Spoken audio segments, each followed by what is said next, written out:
Well, good afternoon, good morning, good evening, colleagues. Good evening, everybody who is following us from around the world, and welcome to this first day of the Global Symposium on Soil Biodiversity.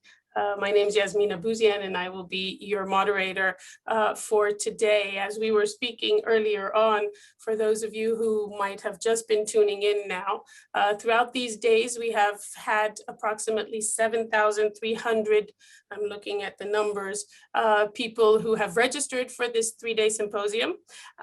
They come from 148 places around the world, a huge indication on the importance and the interest, of course, surrounding soil biodiversity, which plays a central and key role to our collective efforts of ensuring healthy lives and well-being for all and for the planet.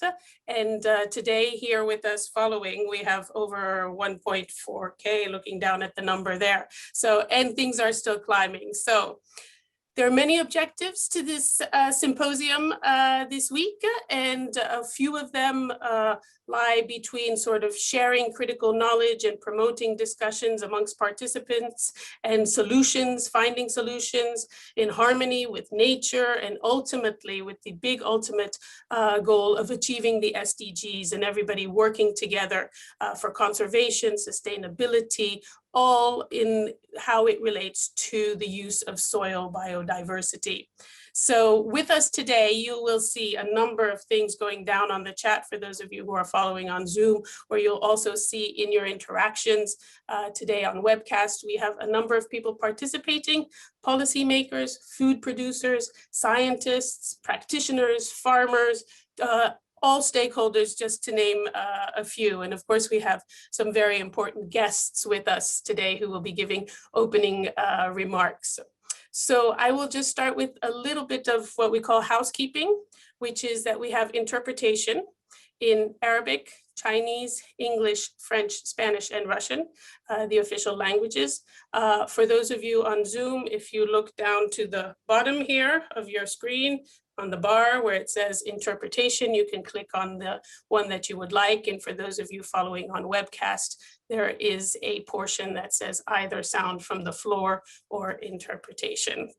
So thank you all very much for being with us. Again, just a little bit of the rules in terms of, please mute your microphone if you're not speaking. It creates some interference. If not, we will unmute you from the central panel so that it can be a more interactive discussion. And for those throughout the symposium who are going to be on social media, please use the hashtag Soil Biodiversity, all in one word, capital S. Hashtag Soil Biodiversity. Please send your messages, encourage people to join and to be part of the symposium. I will just give you a little bit of a lineup that we have for the next couple of hours together. We, of course, have the pleasure of being hosted today by the Director General of the Food and Agriculture Organization of the United Nations, Dr. Chu Dong-yu, who will in just a little while open the symposium. I will just give you a rollout of some of our opening remarks that follow afterwards. We're still trying to connect with His Excellency Renato Riviera, who is the Minister of Agriculture and Livestock from Costa Rica. Thank you. Welcome, Minister, you are here. The Minister joined us already. Thank you.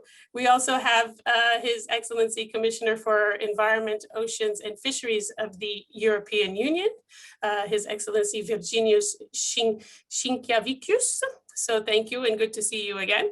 We'll have a message from His Excellency Tan Rei Jian, who is the Minister of Agriculture and Rural Affairs, People's Republic of China. Unfortunately, could not be with us, but has sent a video message. And we also have with us in representation of Her Excellency Yasmin Salah al-Din Fouad, who is the Minister of Environment of the Arab Republic of Egypt. We have the Ambassador to Permanent Representative to FAO and the Rome-based agency, Ambassador Hisham Mohammed Badr, who will be giving her message with us. So thank you for joining us. And we have our co-hosts and our co-organizers, Mr. Ibrahim Tiao, who is the Executive Secretary of the United Nations Convention to Combat Desertification. And we have also co-host and co-organizer, Ms. Elizabeth Maruma Mrema, who is the Executive Secretary, Convention on Biological Diversity. And last but not least, on our high-level panel today, we have Mr. Eduardo Mansour, who is the Director of FAO's Office of Climate Change, Biodiversity, and Environment. So welcome to all. I've given you a little bit of an introduction so that you will allow me to not have to go through all of the introductions when it comes to the time to speak. I would like to now give the floor to our main host, FAO Director General, Dr. Chu Dong-yu. The floor is yours.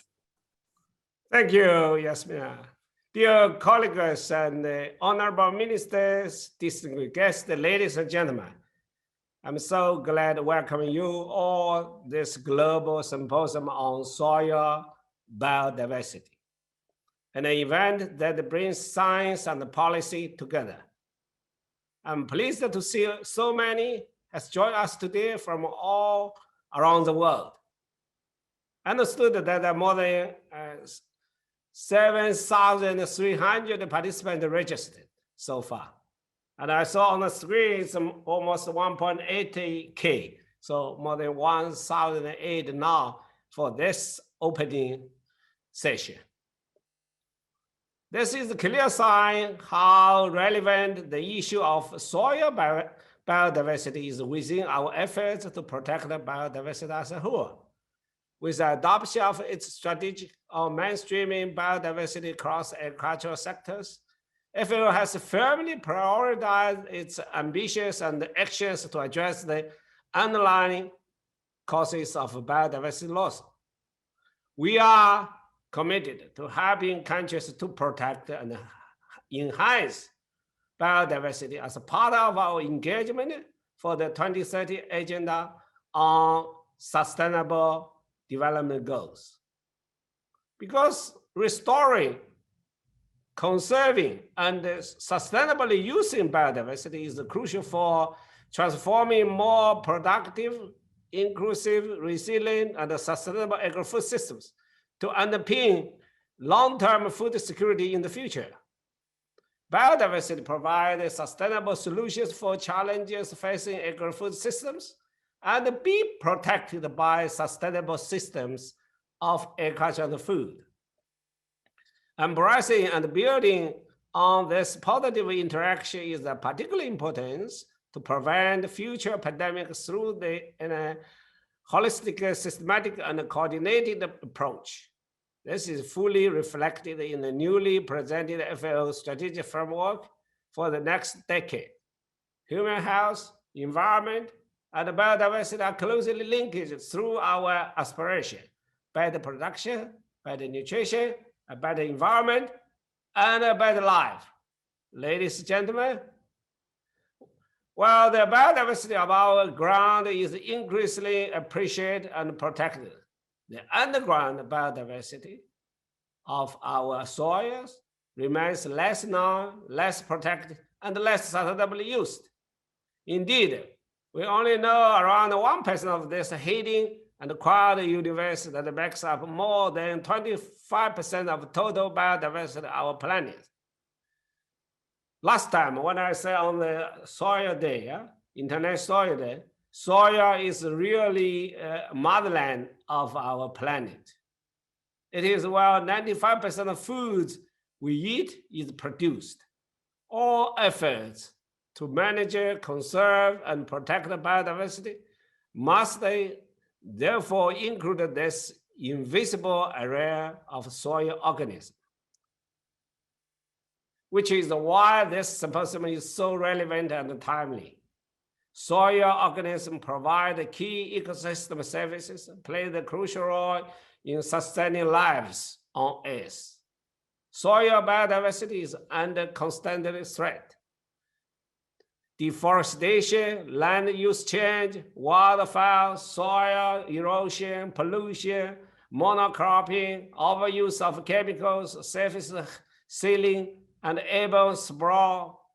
all contribute to the loss of soil biodiversity and overall soil health.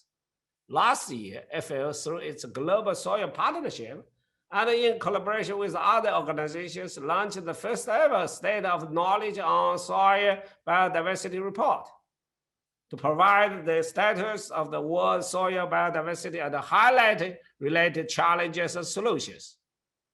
I'm confident that the outcome document of this symposium will build on the results of what report and on the latest research that will be presented here. We need a document that provides concrete guidance on, first, what is needed to prevent the loss of soil biodiversity. Second, how to preserve and restore the habitats of soil microorganisms. And third, in what way soil biodiversity can contribute to the achieved SDGs. Distinguished participants, the efforts against soil degradation needs to be combined one by all stakeholders. This symposium is an excellent example of how the concrete joint action needs to look like.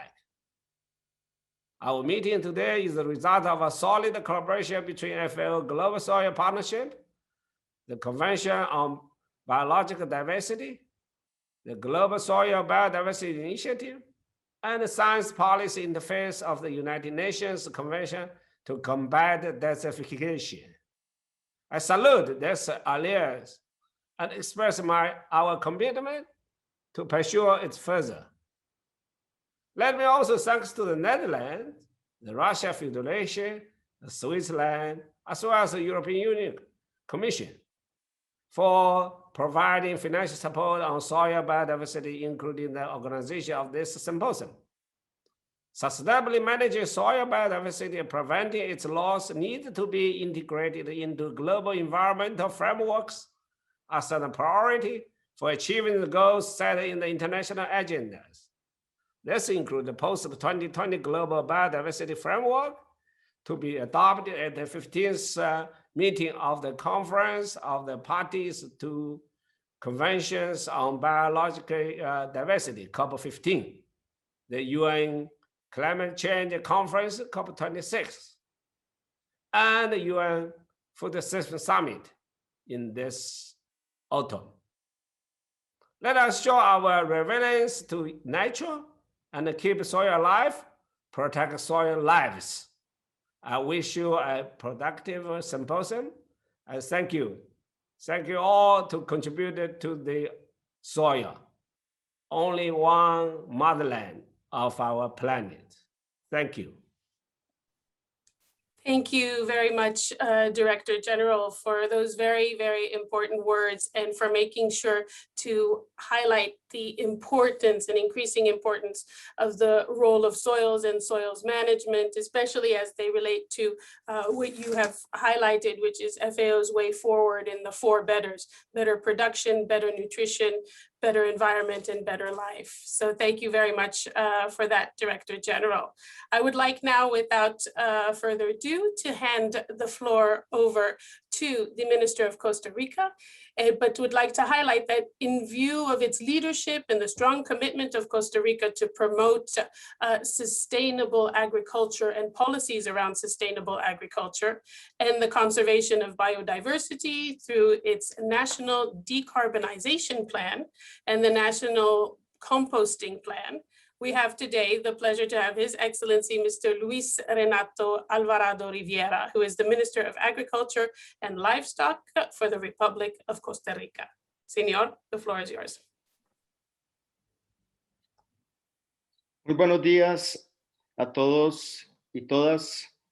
Es un placer para mí estar hoy aquí en la inauguración del Simposio Mundial por la Biodiversidad. Quisiera realmente agradecer a la FAO y a todos los organismos que han reconocido el trabajo tesonero y dedicado que ha tenido Costa Rica en protección del medio ambiente y la recuperación de sus parques nacionales y de sus suelos. Es importante reconocer que debemos desarrollar una alianza fuerte, sólida y muy articulada entre la producción agrícola y la conservación. Más de 500 millones de personas hoy participan en la agricultura familiar y debemos desarrollar todas las técnicas necesarias y el acompañamiento y el desarrollo de la tecnología y la innovación de cara a la conservación del suelo. La agricultura tendrá que seguir alimentando a la humanidad y de ello va a requerir que el suelo esté sano. Todos sabemos que el suelo es el elemento que nos permite la renovación del agua, ya que éste la filtra, la purifica y nos garantiza poder utilizar el recurso hídrico de manera correcta. Es por eso que debemos de seguir trabajando muy arduamente para conservar esa capa de suelo que nos permite tener vida y que nos permite alimentar a la humanidad. Hoy celebramos realmente este simposio porque es una muestra de que el suelo ha cobrado su verdadera importancia y el reconocimiento que hacemos a nivel mundial de la necesidad de conservar el suelo para la producción y para la vida de la humanidad. Como todo en la tierra, ningún elemento sobra ni ningún elemento está ahí por siempre y para que lo utilicemos indiscriminadamente. Es indispensable, así como la conservación de la vida, conservar el suelo, porque este es quien realmente nos permite mantener la vida en el planeta. El balance que hace en el suelo, que hace el suelo para permitirnos continuar sobre él produciendo y gozando de bienestar, es invaluable y es indiscutible. Esperamos que el simposio hoy que inauguramos arroje mucho más conocimiento sobre el suelo y las necesidades que tenemos los seres humanos para poder vivir. Es también indispensable reconocer que las áreas urbanas han venido poblando esa gran cantidad de suelo que nos permite filtrar el agua, producir y vivir sobre ellos, y que debemos de empezar a pensar cómo vamos a continuar poblando el planeta y permitiendo que el suelo siga viviendo. El globo terráqueo no va a crecer más, seguirá siendo el que es hoy, y sabemos que las poblaciones cada vez más van a demandar de espacios para poder desarrollarse y poder seguir viviendo. Y eso se llama suelo. Quisiera también reconocer el reconocimiento que hace el Foro Internacional al permitirnos inaugurar este foro a Costa Rica, país que se ha comprometido con la biodiversidad y la descarbonización.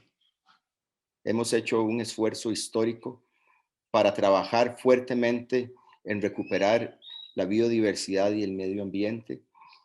Tenemos los programas de ganadería y de café, Nama Ganadería y Nama Café, donde hemos venido transformando nuestro sistema productivo con una visión mucho más holística de protección del medio ambiente y permitiendo así que podamos seguir produciendo en armonía con la naturaleza. Somos un país pequeño, pero hemos hecho un gran esfuerzo y hemos desarrollado la política de descarbonización. Nuestro presidente ha comprometido su gobierno en la descarbonización y estamos empeñados en trabajar no solamente en proteger el suelo, nuestra biodiversidad, sino hacer acciones sustantivas que permitan mostrar que la transformación de la sociedad para su desarrollo económico y social pasa necesariamente por el rescate del medio ambiente y la descarbonización de nuestra economía para mostrarle al mundo que sí hay desarrollo y que sí hay prosperidad si conservamos el ambiente y nuestra biodiversidad. El país seguirá comprometido, como lo ha venido haciendo históricamente, en el rescate y en el fortalecimiento de la biodiversidad y de la naturaleza. Estamos comprometidos como país mostrar que estos esfuerzos tienen réditos económicos, tienen réditos sociales, tienen réditos ambientales y que así podemos seguir avanzando como un país pequeño, pero grande en visión de conservación y reducción de nuestros efectos como seres humanos sobre la Tierra. También quisiera mencionar que el esfuerzo que hemos venido haciendo en la agenda agroambiental ha venido mostrando que sí es posible esa coordinación y ese trabajo conjunto para producir en armonía con el ambiente. Pero también hemos encontrado la necesidad de que los alimentos producidos bajo esquemas de protección ambiental deben ser reconocidos como tales y que debe haber un reconocimiento en el precio final del producto. Hoy, nuestros agricultores que han aprendido a utilizar el suelo, a evitar la erosión, a provocar la cobertura boscosa y la cobertura vegetal para sostener el suelo, en el reconocimiento de que todas sus actividades agrícolas, que son cíclicas, logran regenerar el suelo, logran depositar y capturar carbono en el suelo, quien es por excelencia el mejor capturador de carbono. Pero también ese esfuerzo, desafortunadamente en el mundo, no está siendo reconocido de manera sustantiva a través del precio del producto que se lleva a los mercados. La monopolización de la comercialización y los procesos de intermediación en nuestros países atentan contra el rescate de la biodiversidad y el fortalecimiento de las acciones en protección del medio ambiente. Es indispensable que en todos nuestros países volvamos la vista hacia nuestros productores y productoras para que podamos entender que la supervivencia de nuestros agricultores garantizará el rescate del suelo, de nuestra biodiversidad y de la posibilidad de que la humanidad siga alimentándose con ese suelo que hoy queremos rescatar. Muchísimas gracias a todos y todas. Gracias, Excelencia. And thank you very much, because I think that we can definitely learn from Costa Rica's substantive and concrete examples of change and actions. And of course, your continued commitment to biodiversity and nature is well commended, and we have many lessons to learn from Costa Rica. So thank you very much for your opening remarks. Gracias. Now we'd like to hear from His Excellency, Mr. Virginius Sinkiavicius, who is the Commissioner for Environment, Oceans and Fisheries of the European Union. The European Union itself continues to be highly committed to with conservation and sustainable use of biodiversity, urging policies as well, and continuing to support sustainable agriculture and healthy soils throughout Europe. So thank you very much, Commissioner, for being with us here today. The floor is yours. Thank you. And of course, good afternoon to all participants and to friends of soil all over the world. It is an honor to open this event, which should be a major stepping stone on the path to the 15th Conference of the Parties of the UN Convention on Biological Diversity that should be held in China this October. We are here today because we understand that life on Earth depends on life in Earth.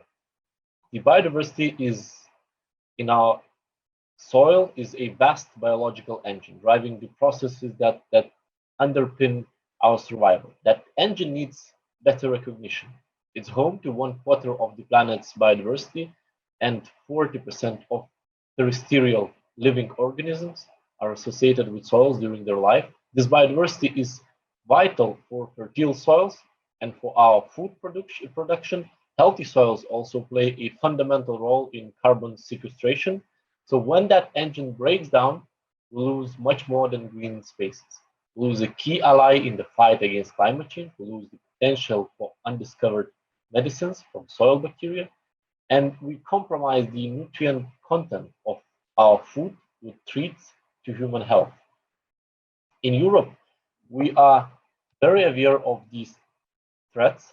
Pesticides, herbicides, and intensive agriculture are damaging our soils. In 2015, over 80% of soils from 11 EU member states contained pesticide residue. Soil sealing and compaction continues relentlessly. And the way we use land is compromising our progress in the fight to stop biodiversity loss and fight climate change. But change is on the way. Our top political priority is the European Green Deal. Action for soil is a prominent feature, and it's now at the heart of our agendas for both biodiversity and climate. The EU biodiversity strategy adopted last year contains major commitments for soil. Promises to address soil fertility, to protect soil biodiversity, and to increase soil organic matter in a comprehensive way. That work is ongoing, and the Commission is set to adopt a dedicated strategy for soil in the course of this year. Legally binding measures to increase our climate ambition, including in terms of land use and land use change, are also on the way, together with a new legal framework for ecosystem restoration.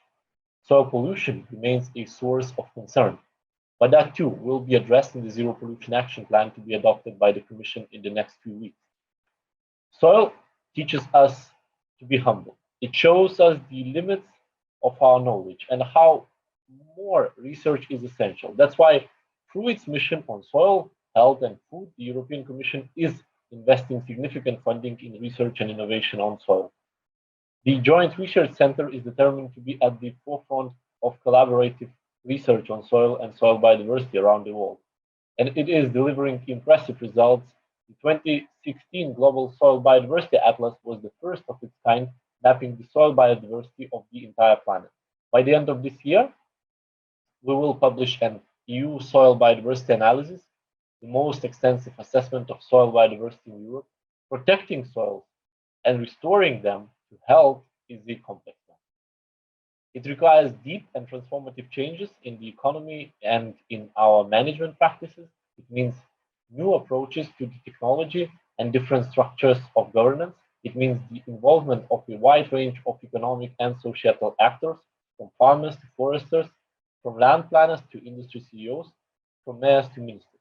And above all, it means cooperation. Working together at local, national, regional, and global levels to promote and implement sustainable soil management practices. Public authorities have a vital role to play. It falls to them to ensure the right policy framework to halt degradation, halt soil sealing, and promote restoration and sustainable use. And it's their task to bring the environmental and socio-economic objectives together. To prioritize nature-based solutions like restoring soil's capacity for water retention and improving carbon sequestration. To promote agricultural management that nurtures biodiversity, restores soil fertility and health, and to preserve and enhance the services that these ecosystems provide, including in terms of adaptation to climate change. With the commitments we made for soil in our strategy for biodiversity, Europe is determined to lead by example. Our goal is to broker the same level of ambition at the global level at the next UN Biodiversity Summit in Kunming. The COP15 in Kunming must be a turning point, like the Paris Agreement for climate. And the agreement we deliver will need a substantial and ambitious dimension for soil. The reports from the IPCC and IPBES leave no room for doubt. If we fail to halt and reverse soil degradation, we will fail to tackle the biodiversity and climate crisis. But failure is not an option. We are here today because we are committed, we are serious, and we are determined to work together. You can count on the European Commission, and you can count on my own commitment. My thanks to the FAO for organizing this very important symposium. Let's face these challenges together, united, on the road to Kunming. Thank you very much for your attention. Thank you very much, Commissioner. And of course, we do welcome the European Union's strategy and note very much that you have said life on Earth depends on life in Earth. And I think we will continue to be guided by those words throughout this symposium today. I would like to now, without further ado, move to being able to hear a message from the Minister of Agriculture and Rural Affairs of China. As you know, currently China is the host of the 15th meeting of the Conference of the Parties, known as COP15. And to the Convention on Biological Diversity. And as such, we have a special gift with a video message from His Excellency Tang Renjian, who is the Minister of Agriculture and Rural Affairs. So please, colleagues, if you would send over the message, that would be great.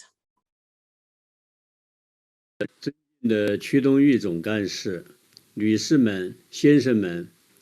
很高兴出席此次全球土壤生物多样性研讨会。我谨代表中国农业农村部对会议的成功召开表示祝贺。土壤是生物多样性的重要宝库，40%以上陆地生物体的生存与土壤直接相关。保护土壤生物多样性，就是保护全球生态系统。 就是保护我们共同的家园。中国政府高度重视土壤生物多样性保护，近年来采取一系列有力措施，着力提升土壤质量和活力。一是颁布实施了《土壤污染防治法》，依法加强土壤环境监测、风险管控、污染治理；二是累计实施 休耕轮作超过1亿亩次，今年将启动实施国家黑土地保护工程，推广保护性耕作7000万亩，让土壤得到休养生息。三是组织实施耕地质量保护与提升行动，全面推行化肥农药减量增效，大力实施秸秆还田。 持续提升土壤有机质，耕地质量5年提升了0.35个等级。四是积极参与全球土壤环境治理，履行生物多样性等公约义务，圆满完成2020年相关目标。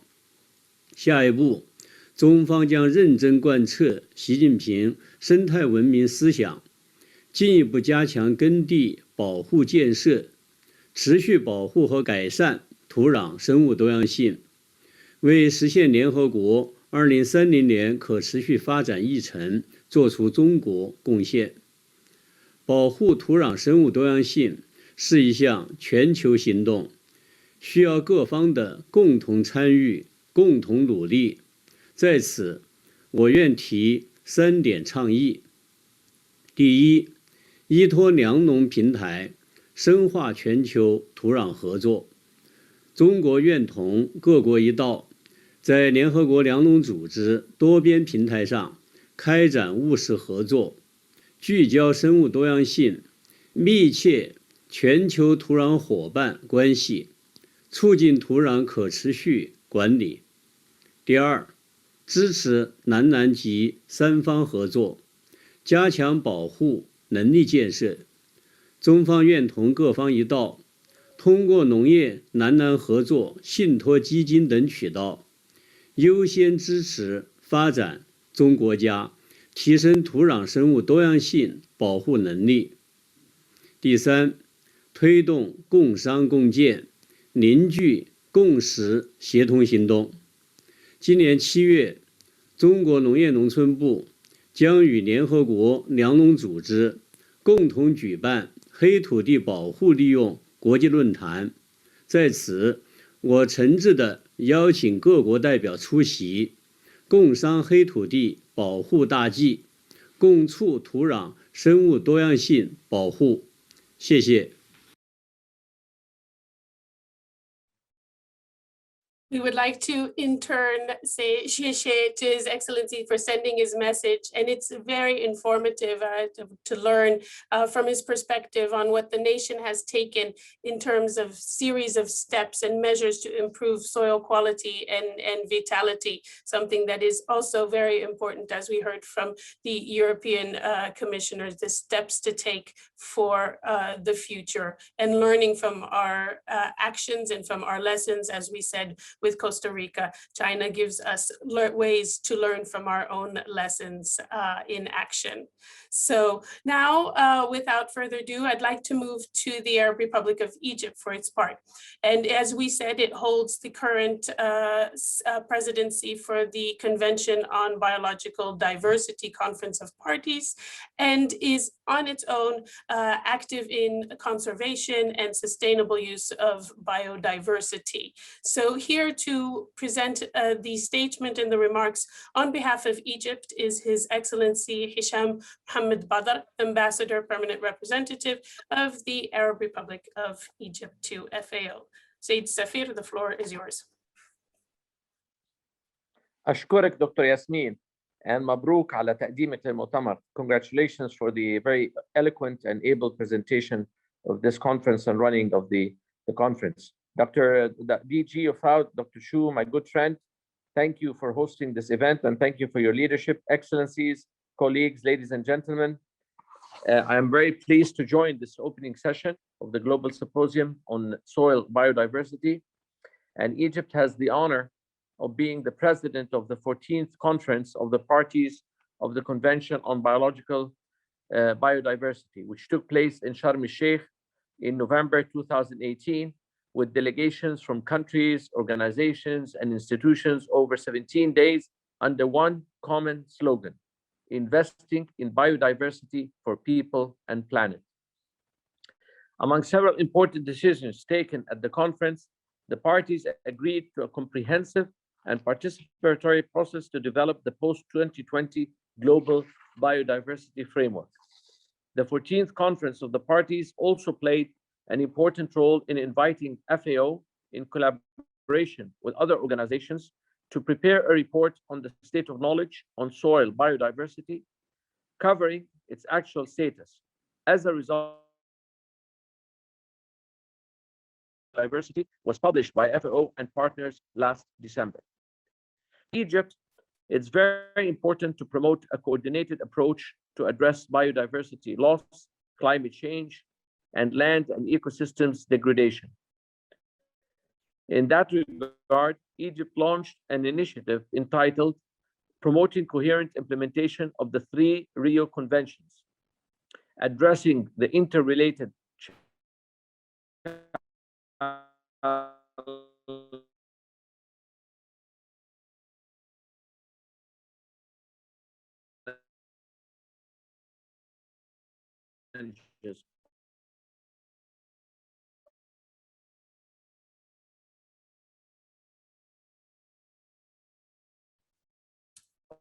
We apologize. I believe we might have lost the connection of Ambassador Badr. We're trying. Climate change.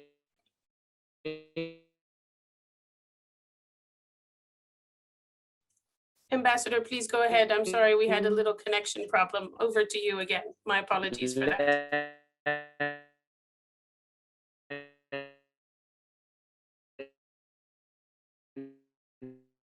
Degradation and biodiversity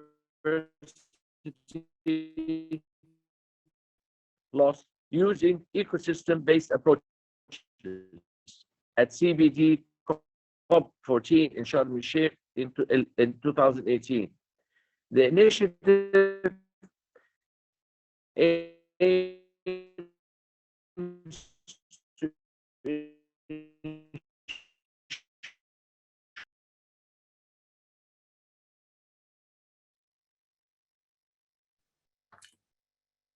Ambassador Badr, if you can hear us, we will go back to you. For those of you who are in Rome, you may hear the thunderstorms. It's a different kind of biodiversity. It's in the air, not in the soil, but the thunderstorms are creating some interferences and we may have some connection problems there. So I promise for those of you who are tuned in, and I know that my colleague Khalid is in touch with the ambassador, would you please let him know as soon as his connection is reestablished, we will reconnect him so that he can deliver his very important remarks on behalf of Egypt that does hold the presidency. And we would like to learn also from Egypt's actions and what it has put in place to preserve biodiversity. So we will go back to him very shortly as soon as he comes in. And now we will move now to our co-organizer, one of our co-organizers in the presence of the Executive Secretary of the United Nations Convention to Combat Desertification. And we will go over now to Mr. Ibrahim Diaw. Over to you, sir. Thank you very much, Yasmina. Excellencies, honorable ministers, distinguished guests, dear friends and colleagues, I would like first of all to thank Director General Xu Zhongyu of the Food and Agriculture Organization of the United Nations for the kind invitation and for the cooperation as we kickstart the UN Decade on Ecosystem Restoration. I'm delighted to also have my colleague Elizabeth Mrema from the Convention on Biological Diversity. Dear friends, I did ask my colleague, one of my colleagues, what he suggests I should talk about at the opening of this Global Symposium. He went on to ask me when was the last time I had the opportunity to speak about bacteria, fungi, protozoa, arthropods, and even worms.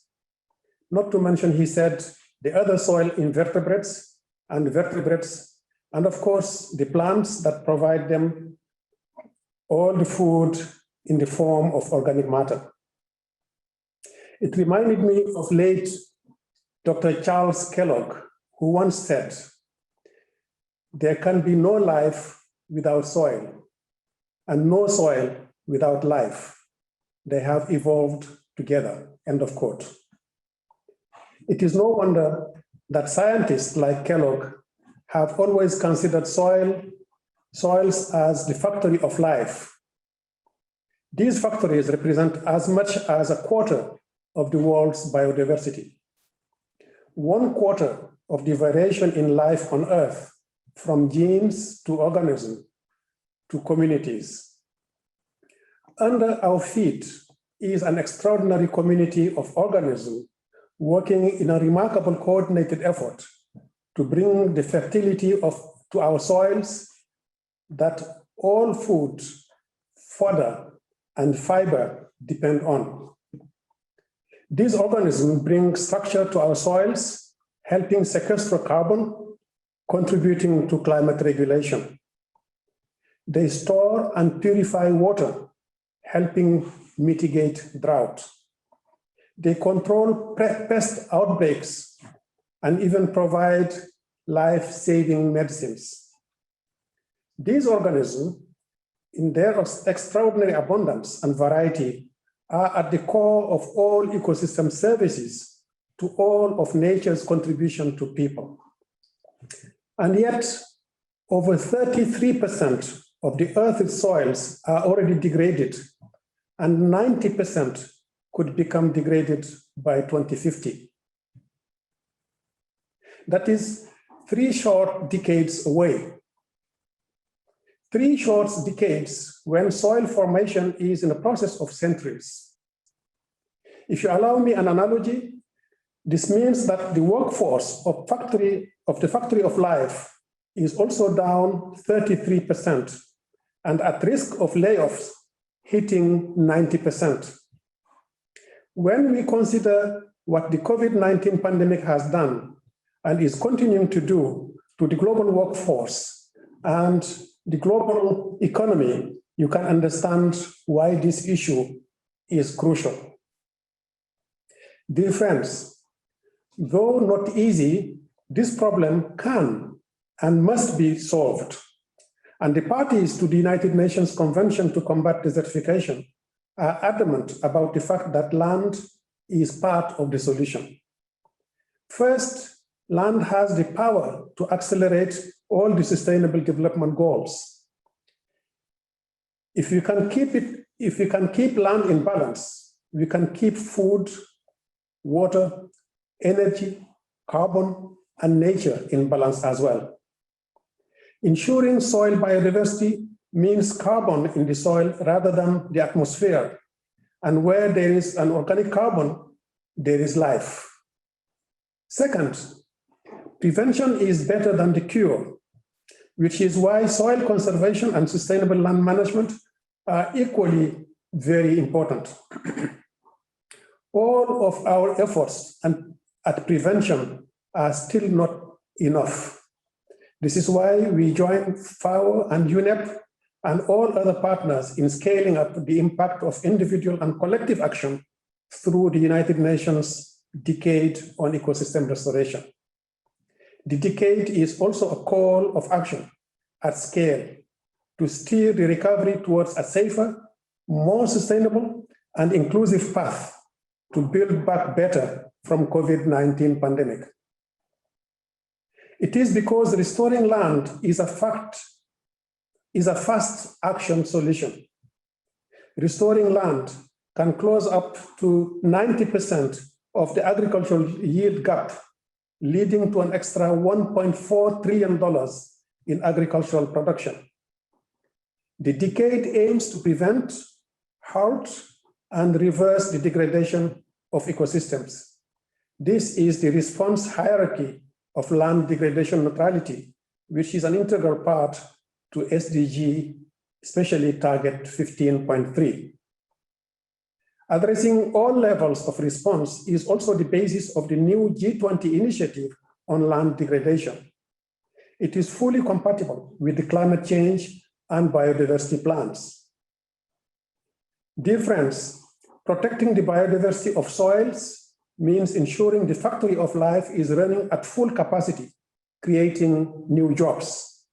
This will require leadership from the highest levels of government, the continued well-coordinated efforts of scientists and the land managers who must put the science and policy to work. You who are this week, as I understand from Yasmina, 7,000 strong, you know how important soil biodiversity is, and I can sense your sleeves are already rolled up for the work ahead. I wish you success in your deliberations and look forward to helping countries put outcomes into practice. Thank you. Thank you very much, Mr. Thiaw. Our sleeves are rolled up, but we're ready to go, and we have heard you. Prevention is better than the cure. Thank you very much for your call to action, and all, I am sure, 7,000 and more strong this week will come to that point. I'm very pleased now to invite our next speaker, who is also co-organizer of this symposium, Ms. Elizabeth Maruma Mrema, Executive Secretary of the Convention on Biological Diversity. Madame, c'est à vous. Thank you very much. Dr. Ke Dongyu, Ibrahim Chiao, very pleased to see you and joining hands in this event. Indeed, food, agriculture, biodiversity, land, we cannot talk of these themes without soil. So soil is our unifying factor and very important. Excellencies, ladies and gentlemen, indeed an honor for me to speak to you today at this opening of the Global Symposium on Soil Biodiversity. The fact that we are here today, despite the challenges caused by the ongoing pandemic, clearly demonstrates our commitment, and you are over 7,000 registered participants to discuss a resource that is mostly invisible in our eyes, to our eyes, and rarely acknowledged, in fact. Yet, it is extremely important as it provides the vital ecosystem services essential to both human and ecosystem health. That resource is soil biodiversity. Thanks to soil organisms, from microbes to earthworms, We have the fertile soil, clean water, and productive ecosystems. The theme of the symposium, keep soil alive, protect soil biodiversity, is very timely and relevant.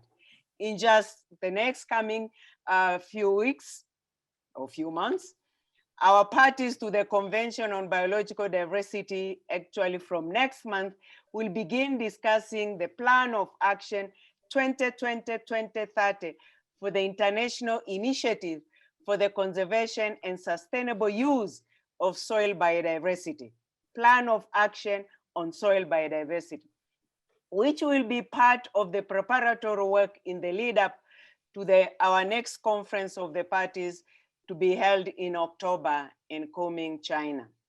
This plan of action on soil biodiversity is based on the report on the state of knowledge of soil biodiversity, status, challenges, and potentialities, which was prepared by FAO, as well as the Intergovernmental Technical Panel on Soils, the Global Soils Partnership, the Convention on Biological Diversity, the Global Soil Biodiversity Initiative, and the European Commission.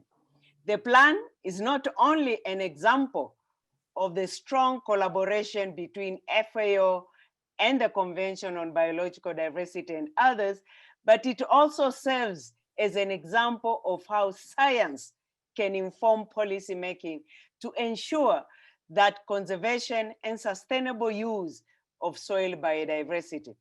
We very much hope that the FAO Global Soil Partnership will continue to lead and facilitate the implementation of this plan when it is adopted.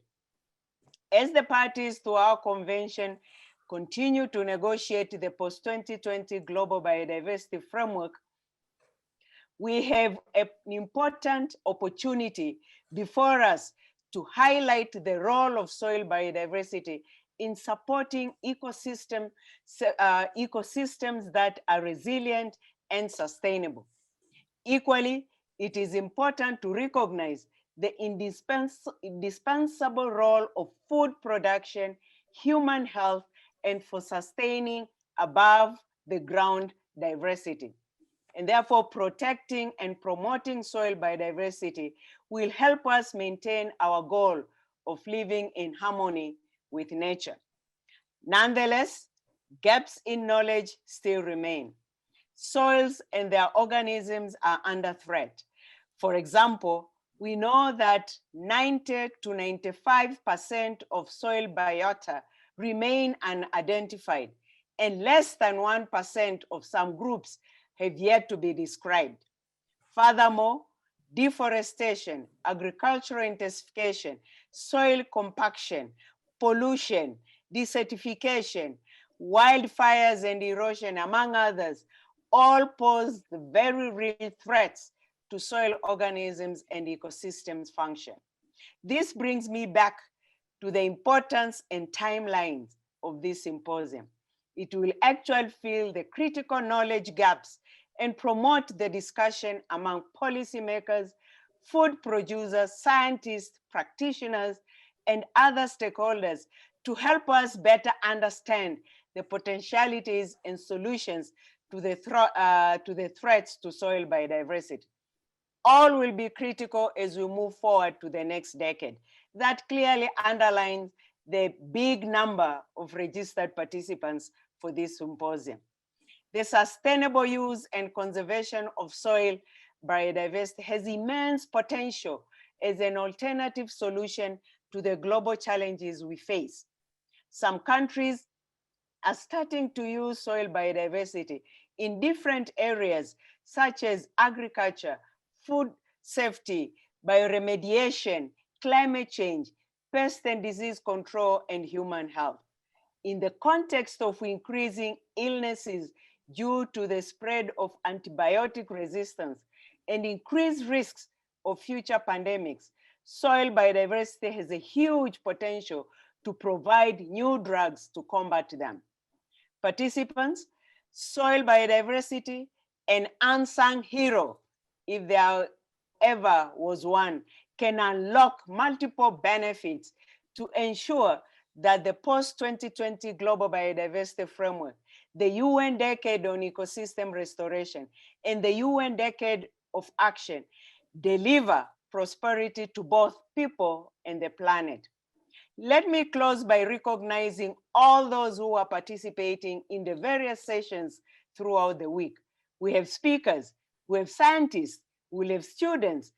Last but not least, our youth and our children. Some of them eagerly participated in the children's book contest on soil biodiversity. It is those youth who are tasked with leading us into the better future. I am confident that the outcomes of these important discussions will help us guide our soil policy for many years to come. And the Convention on Biological Diversity is proud to continue to partner with FAO and other partners in this important endeavor. Thank you very much. Thank you very much, Ms. Morema, for your very, very inspiring, truly I can use the word inspiring words today. And I wrote these down: soil biodiversity, an unsung hero. I think that we all need to sing its praises. And again, as you say, it's an important opportunity ahead of us.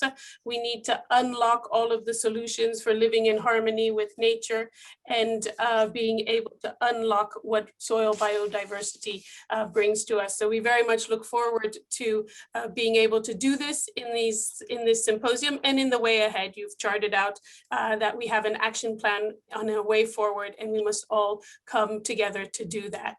So thank you very much for those words, both to the Executive Secretary of the UN CCD and yourself.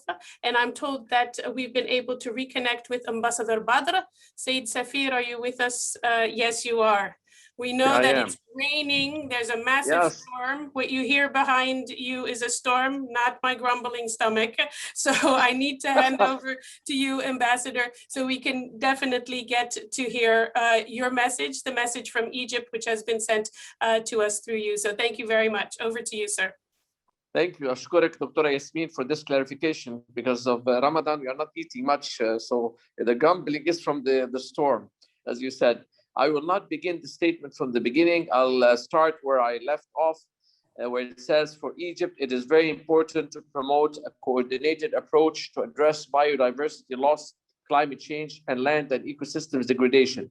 In that regard, Egypt launched an initiative entitled Promoting Coherent Implementation of the 3 Rio Conventions, addressing the interrelated challenges of climate change, land degradation, and biodiversity loss during ecosystems-based approaches, unquote, at the CBD COP14 in Sharm el-Sheikh in 2018. The initiative aims to ensure that a coherent approach in implementing these instruments will promote the effective coordination of activities among the implementing institutions at the international, national, and local levels. It will also help optimize resource use and improve environmental performance and streamline operations while increasing means of implementation support. A critical aspect of this coordinated approach to address biodiversity loss, climate change, and ecosystem degradation is to ensure that the importance of soil biodiversity is recognized and valorized, that it is conserved and used sustainably, and that findings from reports such as the recent State of Knowledge of Soil Biodiversity inform decision makers and guide actions at all levels. Indeed, soil health is an important factor for farm productivity and farmers' livelihoods. This would encompass integrated soil fertility management, an effective solution for poor crop yields, raising the awareness of small farm holders, especially in developing countries, considered as key in efforts to eradicate poverty through increasing productivity.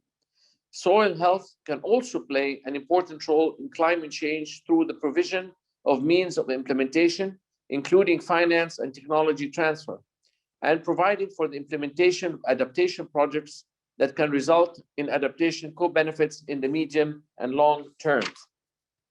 We welcome this week's symposium as an important step in meeting to improve our understanding of soil biodiversity, which is indeed critical to sustainable agriculture, but also for health, nutrition, livelihoods, and resilience not only in our home country, Egypt, but also in the entire world. In the year that we launched the UN Decade on Ecosystem Restoration 2021-2030, we move forwards CBD COP15 in China and the post-2020 Global Framework on Biodiversity. This symposium is indeed very timely. In conclusion, Egypt will continue to provide strong political leadership, act as a facilitator, move negotiations forward, and steer efforts by the international community towards meeting the objectives of the Convention on Biological Diversity. Our key challenge will be to meet the growing demand for food and feed while conserving biodiversity and sustainably managing our natural resources and ecosystems, including soil biodiversity. Thank you very much, and I greet all the participants and the DG, and thank you again, Yasmin, for your excellent preparations and presentation of this conference. Ashkurik. Shukran, Said Safia. Thank you very much for your remarks, for delivering them on behalf of Egypt, that it is continuing its commitment to ensuring soil biodiversity, which is soil health, for sustainable agriculture, also for our own health, for our own nutrition and livelihoods, and for resilience. So thank you very much for being with us and for reconnecting despite the terrible storm that is coming our way and probably over many people's heads already who are in Rome. So now we are also nearing towards the end of the first portion of this opening ceremony.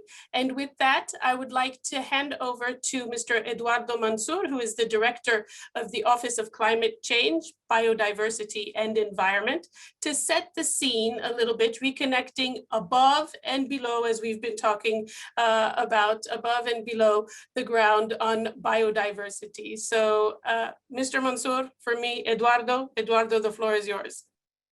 Thank you very much, Yasmina, Your Excellencies, DG, Executive Secretaries of CBD, UNCCD, colleagues. It's a great pleasure to be honored by my colleagues to come to this opening session after such inspiring words of our leaders to try and set the scene for this important Global Symposium on Soil Biodiversity. Also, let me, before I put my share screen here with the presentation that my colleagues help me prepare. I have the company here of a springtail, a giant springtail from Tasmania. We call it giant because it's about 15 millimeters long. It's from the genus Acanthura and represents one of the soil biodiversity that we are mentioning in this event.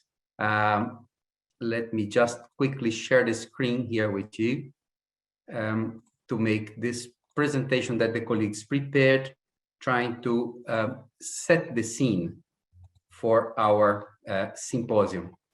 As you mentioned, Jasmine, the objective is to reconnect the biodiversity above ground and below ground. Biodiversity is the cornerstone of global food security. Without biodiversity, humans cannot survive. Biodiversity provides 100% of the food consumed in the planet. Thousands of terrestrial and aquatic plants and animals, wild and domesticated, compose the food basket that ensures our food security. 100,000 more species support pollination, control pests and diseases, provide habitats, and nearly all those species rely on soil biodiversity. 6,000 plant species cultivated for food, above 12,000 aquatic species items in fisheries and aquaculture, 38 animal species that allow for thousands of breeds of domesticated terrestrial animals, more than 9,000 wild species that are used for food, and if only we look at the IUCN Red List, we can get them. 100,000 more support food and agriculture in different ways. And almost all those species are connected to the soil biodiversity. As we see here, our dependence on human supply for foods and soils, calories, 82% of the calories we consume comes from terrestrial plants, 16% from terrestrial animals, 1% from aquatic and plant animals. In terms of protein, the aquatic and plant animals represent 7%, the terrestrial animals represent 30%, and the plants represent 60%. Biodiversity support food security, nutrition, human health, livelihoods, but support nearly all economic sectors, plays an essential role in the delivery of ecosystem services, and is essential for climate change adaptation and mitigation. We have been seeing along a number of studies that biodiversity loss is increasing, and the attention to biodiversity loss is increasing. It's climbing on the top of the global policy agenda. Several assessments published in recent years, some of them are illustrated in this slide, they document the decline trends and the stress needed to address the loss of biodiversity with transformative changes in key areas, including, of course, in the areas that FAO works on: agriculture, forest, fisheries, and food systems, all towards sustainability. In spite of these studies, all these assessments, little is known about soil biodiversity. Most of microorganism taxa remains to be discovered.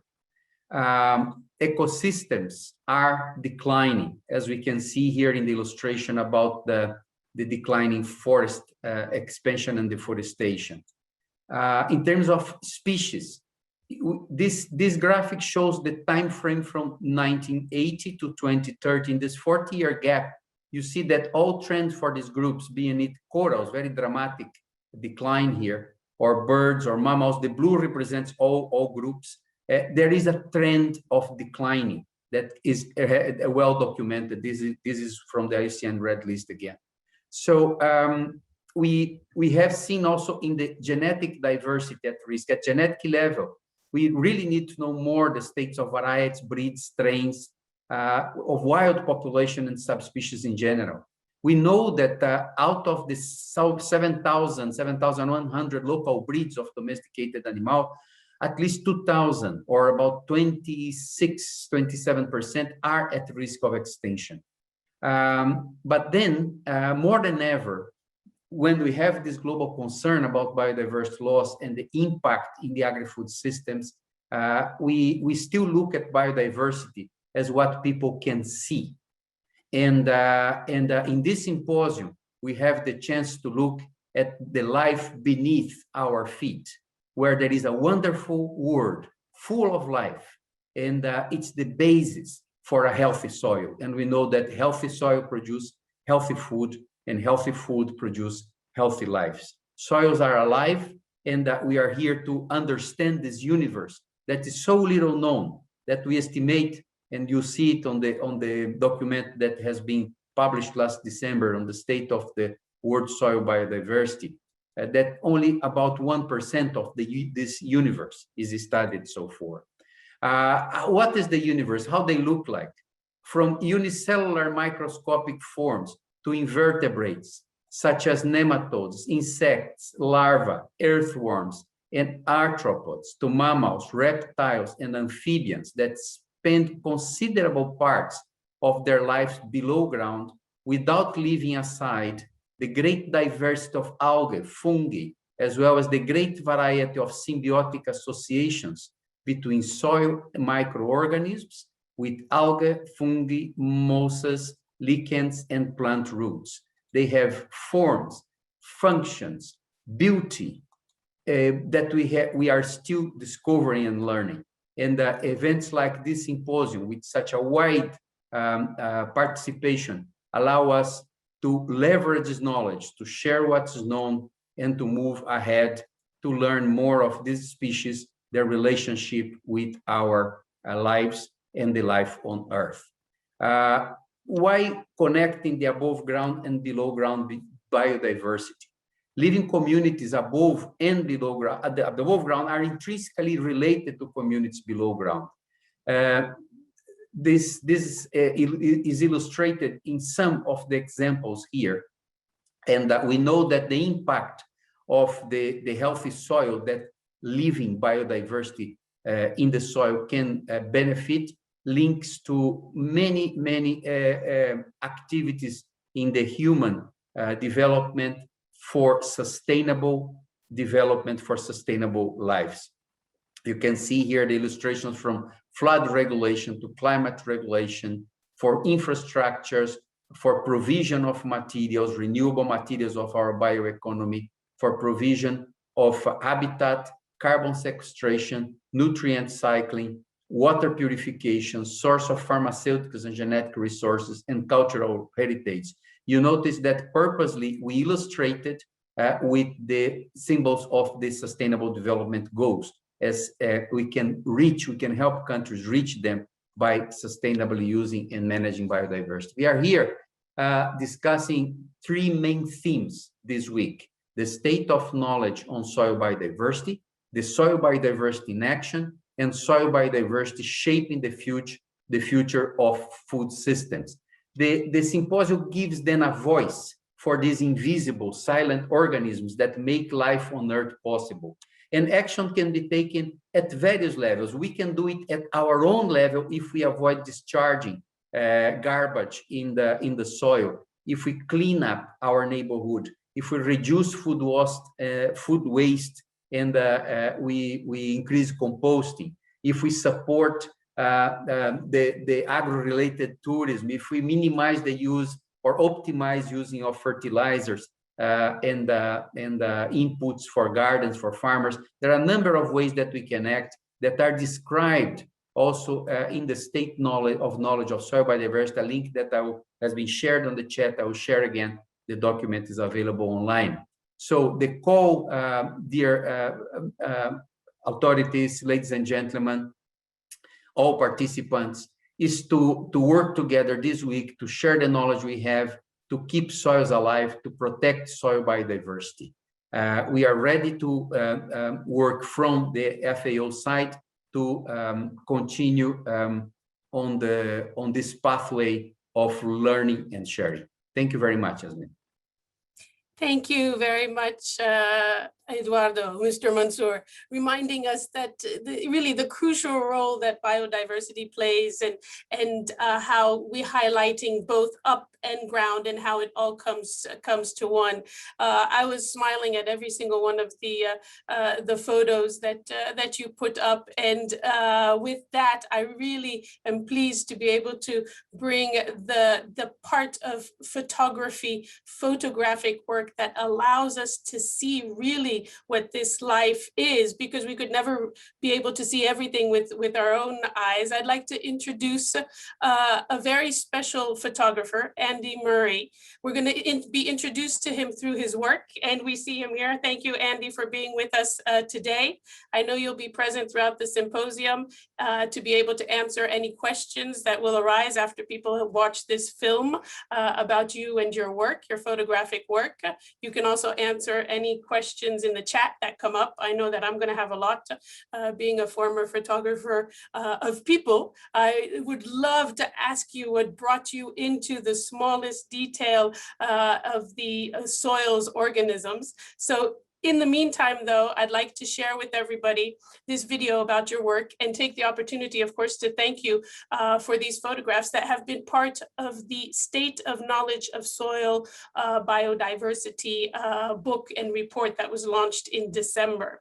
So thank you for being with us, Andy. You're going to be here throughout the symposium. And now let us share this really great video about what you have done and how you've done it.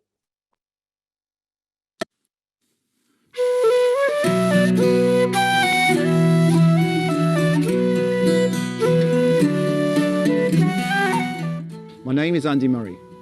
I'm an entomologist, writer and macro photographer, specialising in documenting the lives and incredible beauty of soil mesofauna. These almost invisible soil-dwelling animals are often overlooked, and yet they are one of our most ancient and important terrestrial invertebrate groups, responsible, together with fungi and bacteria, for creating the first soils. Their role in carbon cycling and aiding nutrient exchange between plants and soil quietly continues even now, 400 million years after first colonising the land, in an unchanged, unappreciated, yet essential service to the larger world above. So Andy, we're going to restart. We're going to take you off the camera. We're going to unspotlight you so that we can give your video the full breath it deserves. So take me off the screen as well, and let's just share the screen with just the video work.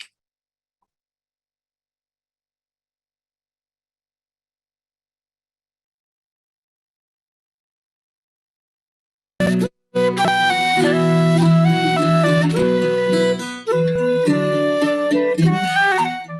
name is Andy Murray. I'm an entomologist, writer and macro photographer, specialising in documenting the lives and incredible beauty of soil mesofauna.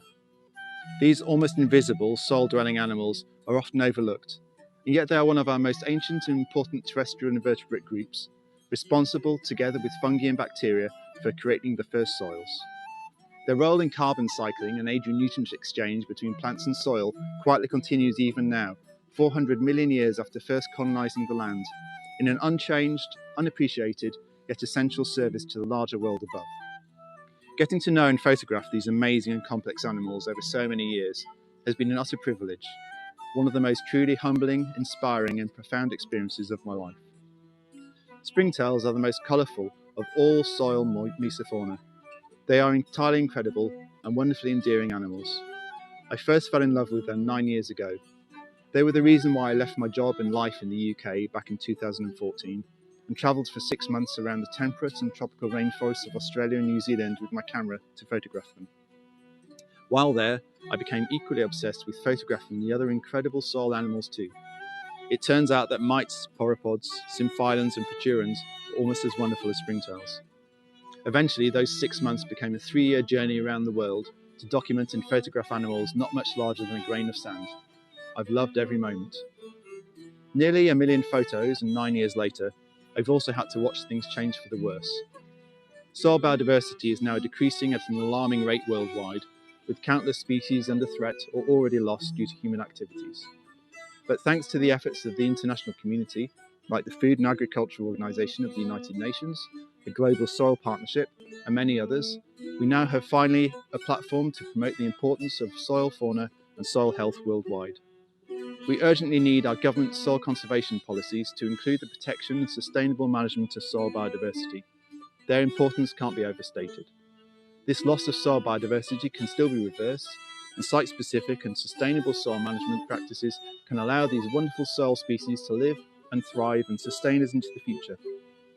As a final word, I'll say this. Notice, enjoy, and appreciate the small things in your life. They're often more important than you realise.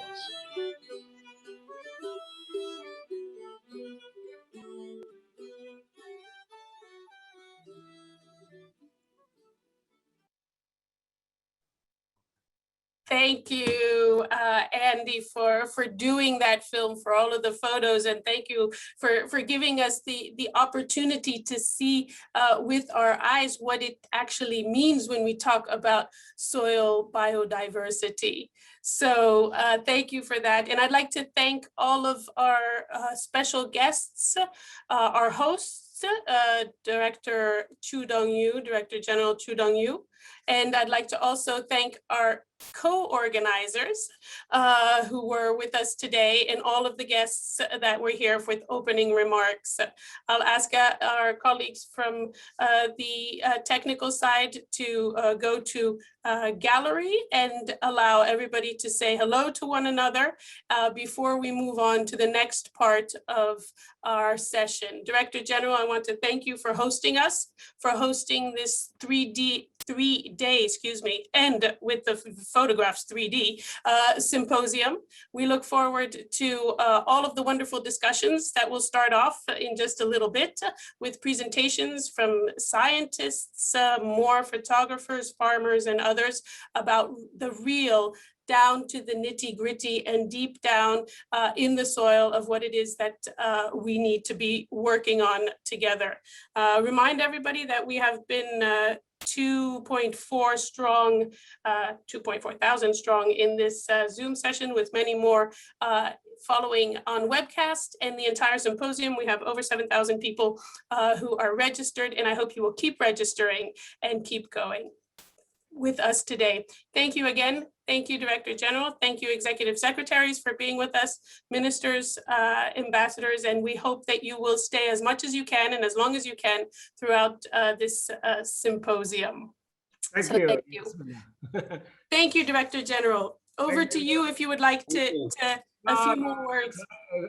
I don't want to waste your time, but I really congratulate the contribution from Andy Murray. Why you keep doing one thing for 10 years, you will be #1 expert in the world. Thank you very much, Director General. That's very Thank you very much, Director General. That's very encouraging. And thank you for encouraging Andy to keep going. Don't go back to your job. Keep traveling. Keep showing us the rest of the biodiversity in the soil. So thank you all. If you need assistance, and ask Eduardo Manuel or Elizabeth. Yeah, we can launch the donor for you. Thank you, Director General. Indeed, many interesting cooperation and partnerships ahead for the good of soil biodiversity. With that, Director General, thank you. We are now going to move to the second part of the Global Symposium. And we have 5 speakers that are going to highlight and give presentations specifically on their area of expertise, the essential nature of ecosystem services, how to sustain Earth's life, how to move forward in various different ways. I am told, I'm not responsible for this, but I'm told that there is a quiz at the end of all of these presentations. So I hope you will all be paying attention throughout the rest of the afternoon. The modalities of the quiz should have been sent to you via email for those of you who have registered. If not, I'm sure that my colleagues will put a link in the chat on how you can participate. You have about 5 presentations before it gets to quiz time. So don't panic. Take a look at the instructions, and I'm sure you'll all be able to show your knowledge. I have my pen and paper because I need to take notes. There's no question about that. So our first guest now, I'd like to introduce Ms. Rosa Pock. She is the chair of the Intergovernmental Technical Panel on Soils, the ITPS as it's called. It comprises 27 top soil experts nominated by governments representing all of the world's regions and providing scientific and technical advice on global soil issues to the FAO Global Soil Partnership. So Ms. Pock, you have the floor. Thank you for the presentation. Thank you very much, Yasmina. I am going to share my screen and show you my presentation. Here. Okay. Bien, voy a hacer mi presentación en español. Y es un placer dirigirme a todos ustedes. Es impresionante el número de personas que atienden este simposio, cosa que hubiera sido imposible de forma presencial. Bien, les voy a presentar la introducción a este simposio mundial y empezaré por ir atrás al informe sobre el estado del recurso suelo en el mundo del 2015.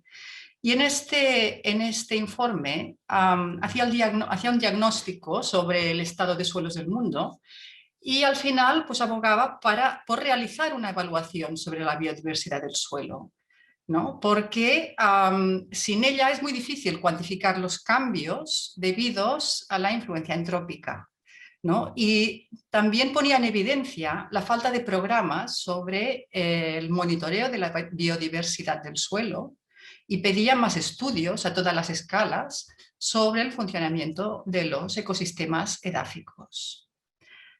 Finalmente, como pueden ver, constataba la necesidad de estandarización de los métodos en los estudios de biodiversidad del suelo. Bien, a partir de este momento, la Alianza Mundial del Suelo ha ido abordando algunos de estos aspectos ya, ¿no? Y se han realizado progresos significativos, como por ejemplo, introduciendo la biodiversidad del suelo en las directrices voluntarias del manejo sostenible de suelos, donde se identifica la pérdida de biodiversidad del suelo como una amenaza para la sostenibilidad y aboga por su preservación. mediante prácticas adecuadas. Igualmente, las prácticas, los aspectos de estandarización de métodos se han iniciado ya en el protocolo para la evaluación del manejo sostenible de suelos aprobado el año pasado, en el que se incorporan indicadores simples de la actividad biológica del suelo y de su diversidad junto con otros indicadores de la calidad del suelo. La primera demanda que se hacía en el informe del 2015 también se ha realizado con un fantástico informe sobre el estado del conocimiento de la biodiversidad del suelo, publicado también el año pasado, con la sinergia y colaboración de la Global Soil Biodiversity Initiative, la Convention on Biological Diversity y la Comisión Europea. Este informe está en la línea y contiene el estado actual más global y comprensivo realizado hasta el momento sobre la biodiversidad del suelo. Para ella se llevaron a cabo, en una parte de este informe, contiene el resultado de encuestas y evaluaciones que se realizaron a través de las alianzas regionales del suelo sobre el estado de la biodiversidad a distintas escalas. Estas encuestas muestran el estado de la biodiversidad del suelo en el mundo, no solamente en cuanto a su conocimiento, sino también en cuanto a las iniciativas legislativas para su protección, lo cual, junto con la Soilex, que es otra herramienta desarrollada por la Alianza, permitirá avanzar en la formulación de propuestas para preservarla y hacer la conexión entre ciencia y políticas. También dentro de la divulgación y extensión en ciencia del suelo, dentro del pilar 2 de la Alianza, se han incorporado indicadores de biodiversidad del suelo en el programa de doctores del suelo. También en el pilar 2 saben que el año pasado el tema del Día Mundial del Suelo se dedicó a la biodiversidad. Más tarde habrá, digamos, se hablará más extensamente del éxito que tuvo esta jornada, que fue inmenso, con una gran cantidad de participación y de actos en todo el mundo, y la Alianza pues, desarrolló una gran cantidad de infográficos y material para concienciar a la gente del valor de la biodiversidad del suelo. Bien, pues aquí estamos. Como saben, desde el 2015, en que se identificaron las distintas amenazas, la Alianza Mundial del Suelo ha ido abordando las distintas amenazas en los simposios anuales, como la erosión, la pérdida de carbono, la contaminación del suelo, con un enfoque de transferencia de conocimiento para poder formular políticas, para ponernos manos a la obra y solucionar problemas. Los documentos resultantes en todos los casos han resultado en acciones concretas como protocolos de monitoreo o manuales de prácticas sostenibles.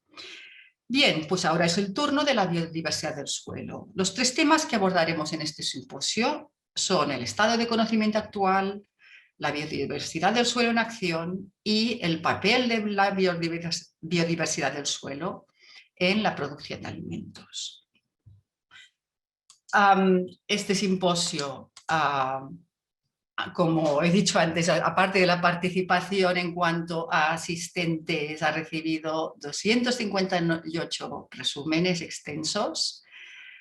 Se han seleccionado 160 resúmenes por el comité científico, el ITPS, que presido parte de él. Habrá 6 sesiones paralelas durante 2 días que serán organizadas, que cubrirán los 3 temas que he mencionado antes, y habrá 3 líderes correspondientes a cada uno de los temas que el último día, el jueves, informarán sobre los resultados de las discusiones llevadas a cabo en las sesiones paralelas.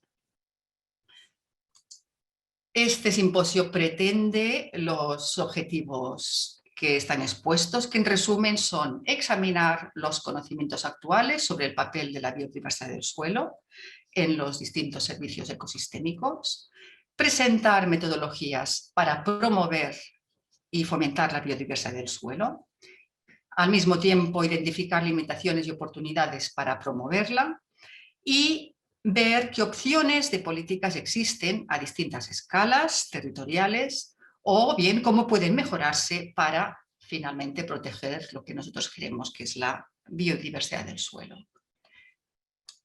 Bien, les deseo un fantástico simposio, que sean muy fructíferas las discusiones que se generen y que resulten en acciones concretas para poder aumentar la biodiversidad del suelo y la calidad de todos los servicios que ejercen.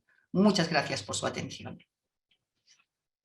Thank you very much, Ms. Pock, for that, for setting the scene for the presentations to come, and also for giving us the genesis of the symposium and the expectations. So thank you very much for that. And we are pleased to have, following you, Ms. Diana Wall, who is the founder of the Global Soil Biodiversity Initiative, and a well-known figure in the field, who'll be explaining where we stand and how soil biodiversity can help address today's challenges.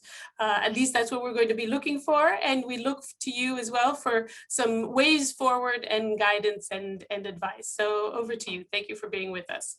Thanks very much. Let's see.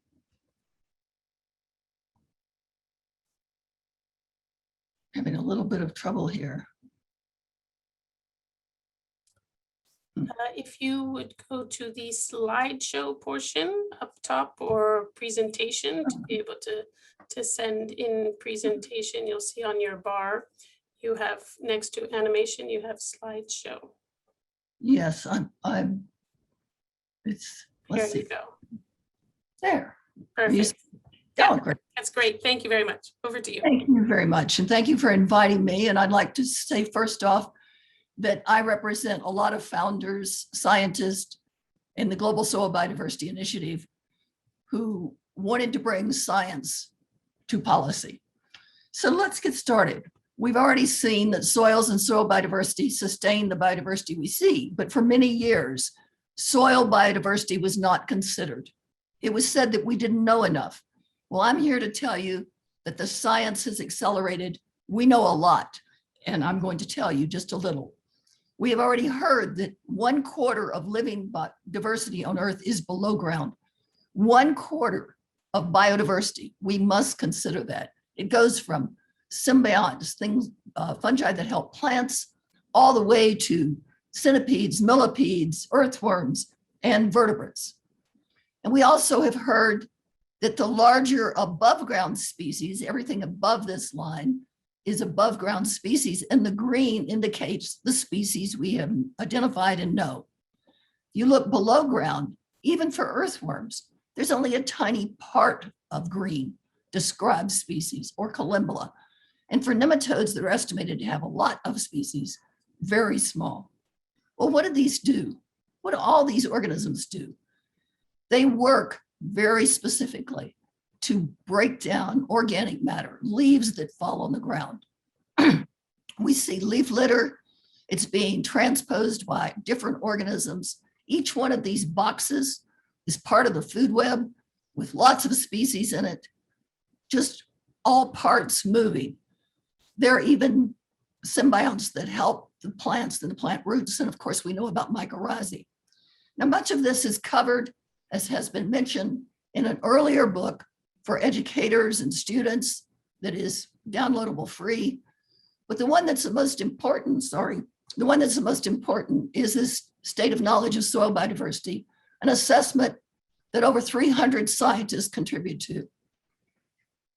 GSBI is very interested in the fact that what happens with threats. And so I'll show you some scientific papers, not everything, but just to give you a flavor of what is going on to help us understand what soil biodiversity can do for management of all lands.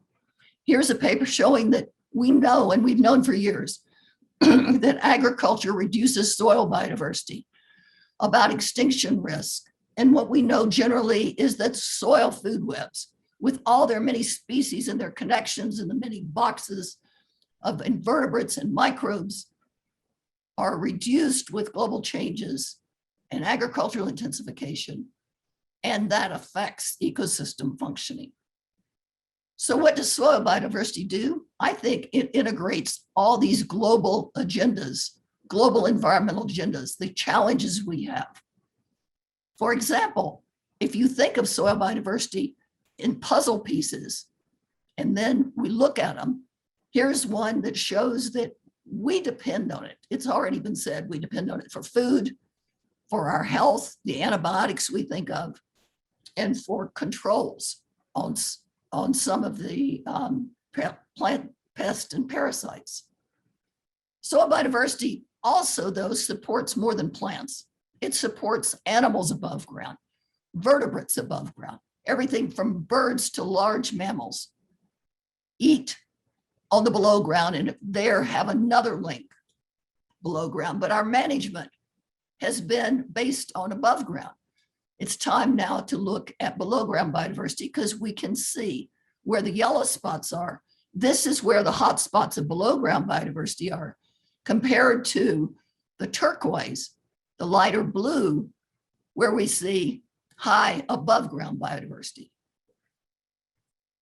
Soil biodiversity regulates climate, another piece of the puzzle that these groups below ground are doing. The organisms below ground contribute to soil carbon storage. They move it around. And these are just a couple of papers that show it. But to illustrate it further, nematodes and other invertebrates contribute substantially. And this paper by Vendenhoven, actually, with all his colleagues, looked at how many nematodes there might be and what they do and their biomass. The organisms below ground are storing carbon as well as contributing to respiration. Soil biodiversity filters water. We know that earthworms and other animals create pore spaces. That helps with water flow. It also helps with the hydrologic pathways, they help as they remove excess nutrients as you get closer to streams, to lakes, to rivers. And so soil biodiversity is a cornerstone of a puzzle. It provides solution for conservation farming, urban ecosystem management, protecting natural areas, in ecosystem restoration. Can we do it? Yes, but in some systems it may take a long time. Here's a recently disturbed plowed system. Outside all these little words are all the organisms that are involved and their connections to each other. For more efficient nutrient cycling, you would need this one 30 years later, or approximately 30 years later, where the organisms, you can see by the green lines, are much more connected. Much more connectedness with all the organisms and their food webs means more efficient nutrient transfer. So soil biodiversity is a cornerstone. It's at the center of many, many agendas, and it provides multiple benefits, not just one. So I think that if you look at all the environmental challenges around here, and in the center is soil, I think we also have to think we need to move soil biodiversity and think of soil as living all the time. Even the Sustainable Development Goals, many of these are helped by multiple benefits that are provided by soil biodiversity. So this assessment, this scientific assessment, gives a number of ways of how to address global challenges. I advise everybody to look at the summary and where we have the gaps and what is needed. But I just want to mention some here. We need to act now. This is not something we can wait on. We need a clear plan to protect and manage soil biodiversity on this planet. The urgency is high. The threats are high. We need to include soil biodiversity in the future global soil biodiversity the global biodiversity framework. FAO and others would help translate recommendations to action on the ground. And we need to establish the Global Soil Biodiversity Observatory. There are currently 2 large ones, or planning to be large.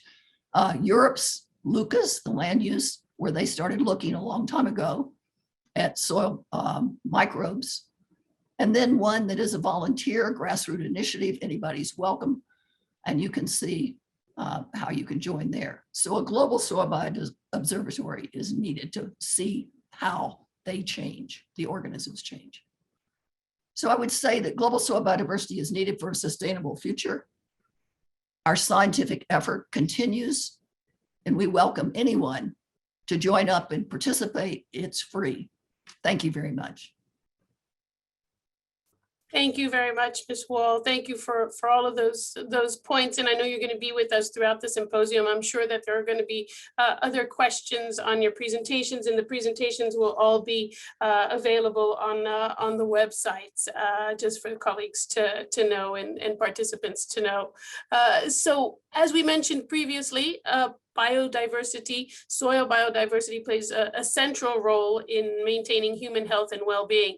And we're lucky to have with us Mr. Wim van der Putten from the Netherlands, who's going to actually talk to us about this nexus between soil biodiversity and human health, which of course, human health in this last year has been at the epicenter of many of our daily lives. So this is very important as well, that connection. Thank you for being with us, and I hand it over to you.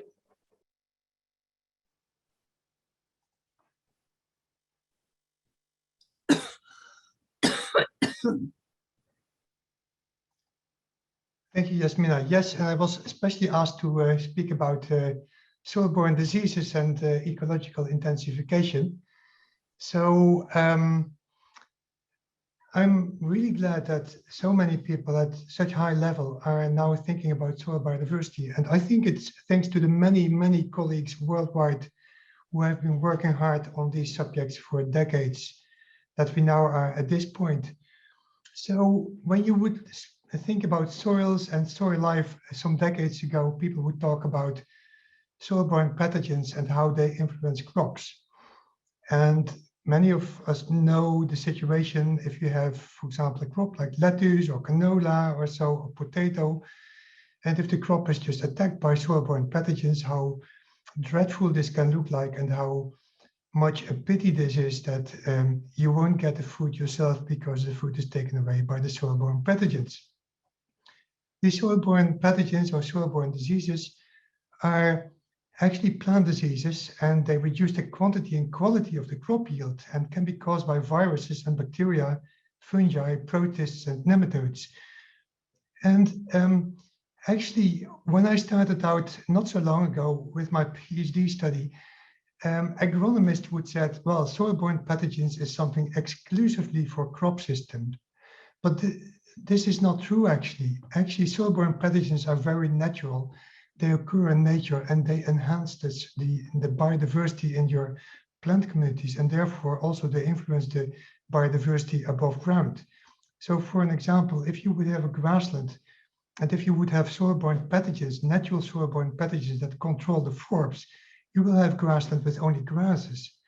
But if the soil-borne pathogens control the grasses, then you will get a much more flower-rich grassland where you can have a lot of insects, pollinators, and so that can also live. And so we know that in these species-rich grasslands, soil-borne pathogens are contributing to above-ground biodiversity. And therefore, they play an important role in nature, also by driving succession, preventing invasiveness, and the crawling. So therefore, they control above-ground biodiversity. So the second part of the title of my presentation is Ecological Intensification. And so what is ecological intensification? Well, this is a practice that aims to harness ecosystem services to sustain agricultural production while minimizing adverse effects on the environment. Well, is that necessary, you would ask? Well, of course, and I will just explain that in a second. But also ecological intensification requires sort of ecological engineering, not only at a plot scale or so, but also at a farm and landscape level, while engaging with local actors and learning from systems approaches, and also social ecological interactions are very important there. So ecological engineering is a very broad concept, but until now, soil biodiversity and soil-borne diseases was not so much brought into a picture. So what do we know about control of soil-borne diseases? And actually a lot of how current agriculture looks like is affected by soil-borne diseases. So if you have too narrow rotations of two crop species, for example, then you will have a really high chance that you will get a lot of soil-borne diseases. Many know that you can control or you can reduce soil-borne diseases by just having more crops in your rotation. But unfortunately, there are only very few crops that are economically interesting for farmers to grow. And that's why farmers have a tendency to move to narrow rotations where you get a lot of soil-borne diseases. So what does happen if you have soil-borne diseases? Well, or if you have a narrow rotation. Let's start with the wide rotation. If you have crops A, B, C, D, E, F in a rotation, that's quite a wide rotation. Then if you have crop A, you can build up a pathogen level of crop A, let's say the number of propagules per gram soil. But after crop A, if you grow crop B, C until F, then you get a reduction of your pathogen level. This will not take place if you have a narrow rotation. If you only have two crops in a rotation, say A and B, then between A and B, the pathogen level declines, but then it goes up again if you have crop A again, and it goes up. So in the end, you will get a much higher level of infestation than when you have a wide rotation. And that's where many of the problems with soils start. So what farmers tend to do there is they use chemical soil treatment against soil-borne diseases with negative side effects on soil biodiversity, because you don't kill only the soil-borne diseases, but you kill everything. And that goes at the expense of the environment and of other soil ecosystem services than crop production only. And those have been mentioned already by the preceding speakers. And this is a real problem. Actually, it's causing a paradox. Sometimes people ask, why do soil ecologists say that it's going bad with soil while yields are increasing? And here you see the increasing yield levels over time. And so what has been achieved in agriculture is enormous yield levels that are achieved, but it goes at the expense of soil biodiversity. So the paradox there is you might increase the yield level, but at the same time, when yields increase, you get a decline of other soil ecosystem services. And this leads to the loss of soil structure and other soil ecosystem services that have been mentioned by the previous speakers already. So the question is, may ecological intensification be the solution for soil-borne diseases? Well, until now, ecological intensification has been very much taken in an above-ground perspective. So at a landscape scale, we know that it's important to not only have crops, but also to have other structures and ecological elements in the landscape, where, for example, the insects can stay alive when the crops are harvested. And so these natural elements in the landscape are really important to stimulate biodiversity and also to stimulate a potential of natural enemies that attack crop pests above ground. But then if you go below ground, then it's a completely different picture, because below ground, we know that if you want to change something in soil, you have to do it on the spot. It doesn't make any sense to have a hedgerow, because the soil organisms will not be able in 100 years to migrate into the field in order to do something with the crop. So below ground, you have to influence the soil directly on the spot. And so this is so what we need is an below ground perspective on ecological intensification. So we need to add a spatial dimension to the concept. So in an EU project coordinated by David Klein, about 80 farmers across Europe were asked, what do you think that are good ecological intensification measures? And here the full list is mentioned. And with the red arrows, I've indicated which ones influence soil. And actually there's only one, which is crop rotation, that is considered by the farmers as something they like to ecologically intensify their cropping systems. Well, this is a system which is as old as what the Romans already knew. Actually, the Chinese people knew this already 6,000 years, that crop rotation is important to keep your soil healthy.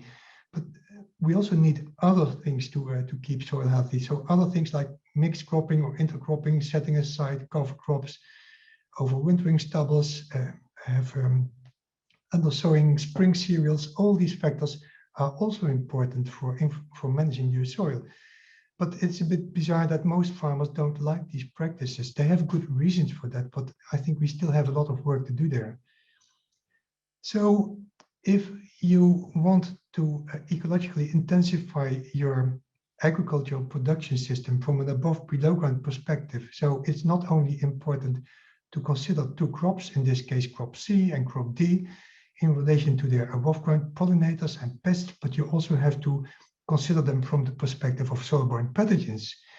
And when you think about that, you also have to think about the legacy of the soil of previous crops. So if you have an intercropping system, then crop C could be influenced by the legacy of crop A, for example, and crop D could be influenced by the legacy of crop B. And here you see a cartoon where this is shown. So if you have, for example, intercropping, which is very popular in China, very well studied over there, it's not only that one plant is just affecting the other plant directly, but also through the feedback effects, the feedback interactions between those plants and the soil biodiversity, they can also influence each other, but not only each other, but also the next crops in the next year. And that affects also above ground interactions. So if we really go for ecological intensification and bring soil biodiversity into perspective, then we really have to think from a much more complex systems perspective. So I want to take you to one example to finalize, and this is lessons from nature. We had an EU research and training network project named EcoTrain, and we studied nematode control in dunes. So actually agronomists were made more ecologists, and ecologists were made more agronomists in this training program. And what I want to argue is that soil biodiversity matters. So there is a grass which is named Ammophila arenaria or marrow grass, which is a very important sand-binding grass species in coastal sand dunes. This grass, it's lovely for nematodes because it has all the nematodes that you can wish: cyst nematodes, root knot nematodes, root lesion nematodes, and also ectoparasites. When I summarize the studies from this project, then basically this is the pattern. So you have the grass, Ammophila arenaria. This grass, this natural grass, is controlling cyst nematodes. And this is strange because in agriculture, we know that cyst nematodes are really devastating for crop performance. But in nature, the grass is able to control the cyst nematodes. Then, in turn, the cyst nematodes outcompete the root knot nematodes. And then there are mycorrhizal fungi and endophytes that control the root lesion nematodes. And to make the story complete, then we also have ectoparasitic nematodes, and they are controlled by microorganisms in the soil, which as a side effect also control the cyst nematodes. So you can imagine if you make systems more productive, and if you're going to tease apart, to pull some of the ropes in the soil biodiversity network, then this whole very nice and elegant set of interactions is disturbed. And if you want to change agriculture, so high production agriculture, towards a more ecologically intensified agriculture, then we have to rebuild the soil biodiversity interactions. And that's quite a challenge. So as conclusions, ecological intensification will benefit from including soil biodiversity and above below ground interactions. And soil biodiversity operates at a much smaller spatial scale than above ground biodiversity. And we need to be aware of the memory effects and the soil biodiversity that influence soil-borne diseases. And if we are able to handle that, I think that we can move to a much more soil biodiversity friendly type of agriculture. Thank you for your attention. Thank you very much, Mr. van der Putten. Very, very interesting, the link between soils and health and how we can really build something that Eduardo was talking about in terms of our life depends on the life in the earth and as well as our health. something extremely important. And I'm sure that throughout this symposium, there are going to be moments where you can exchange on that. Colleagues who have presented thus far, for those of you who can read the chat and for those who can type in the chat, there are some questions. Feel free to answer them if they're addressed to the topic of your presentation. We are over 2,000 people on, so we're not going to do a Q&A at this point. But you have 3 days to be able to exchange with all of the colleagues there.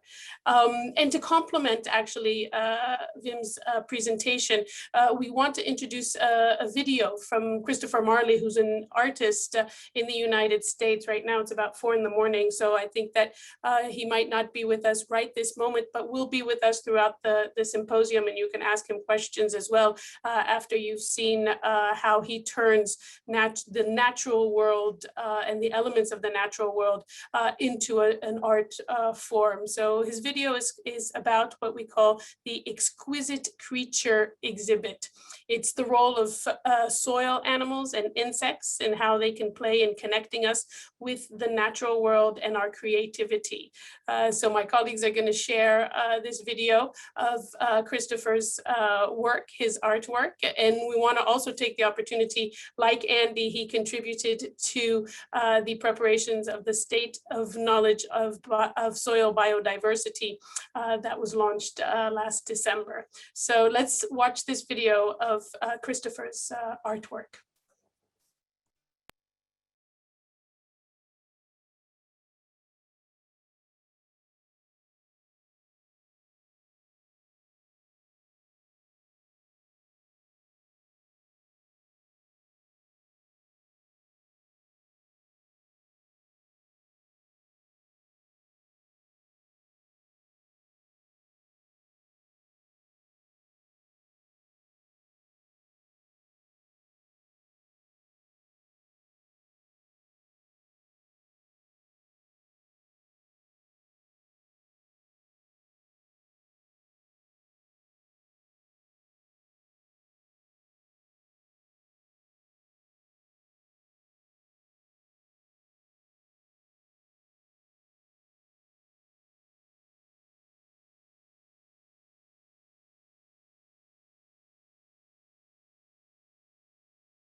The worlds of art, nature, and science are interconnected for a reason. Nature inspires our creativity. It inspires our desire to learn. It increases our love for the natural world as we are exposed to it more and more. And those things that we love, we conserve.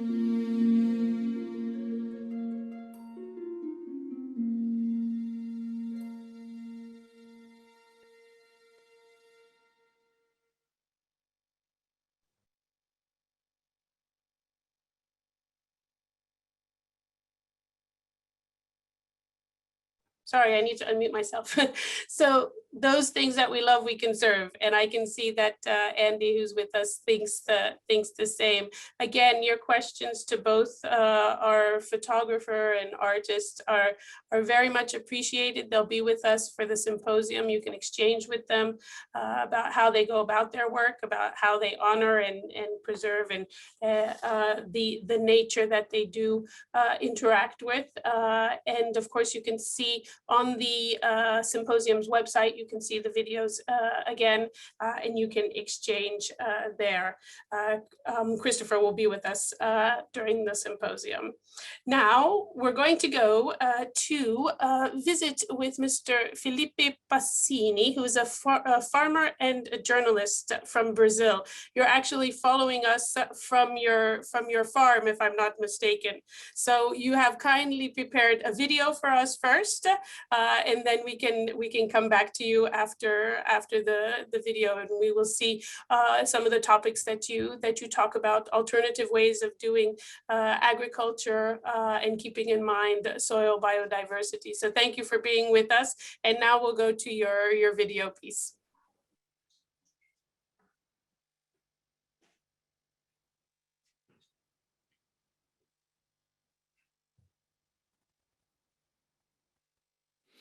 Good afternoon.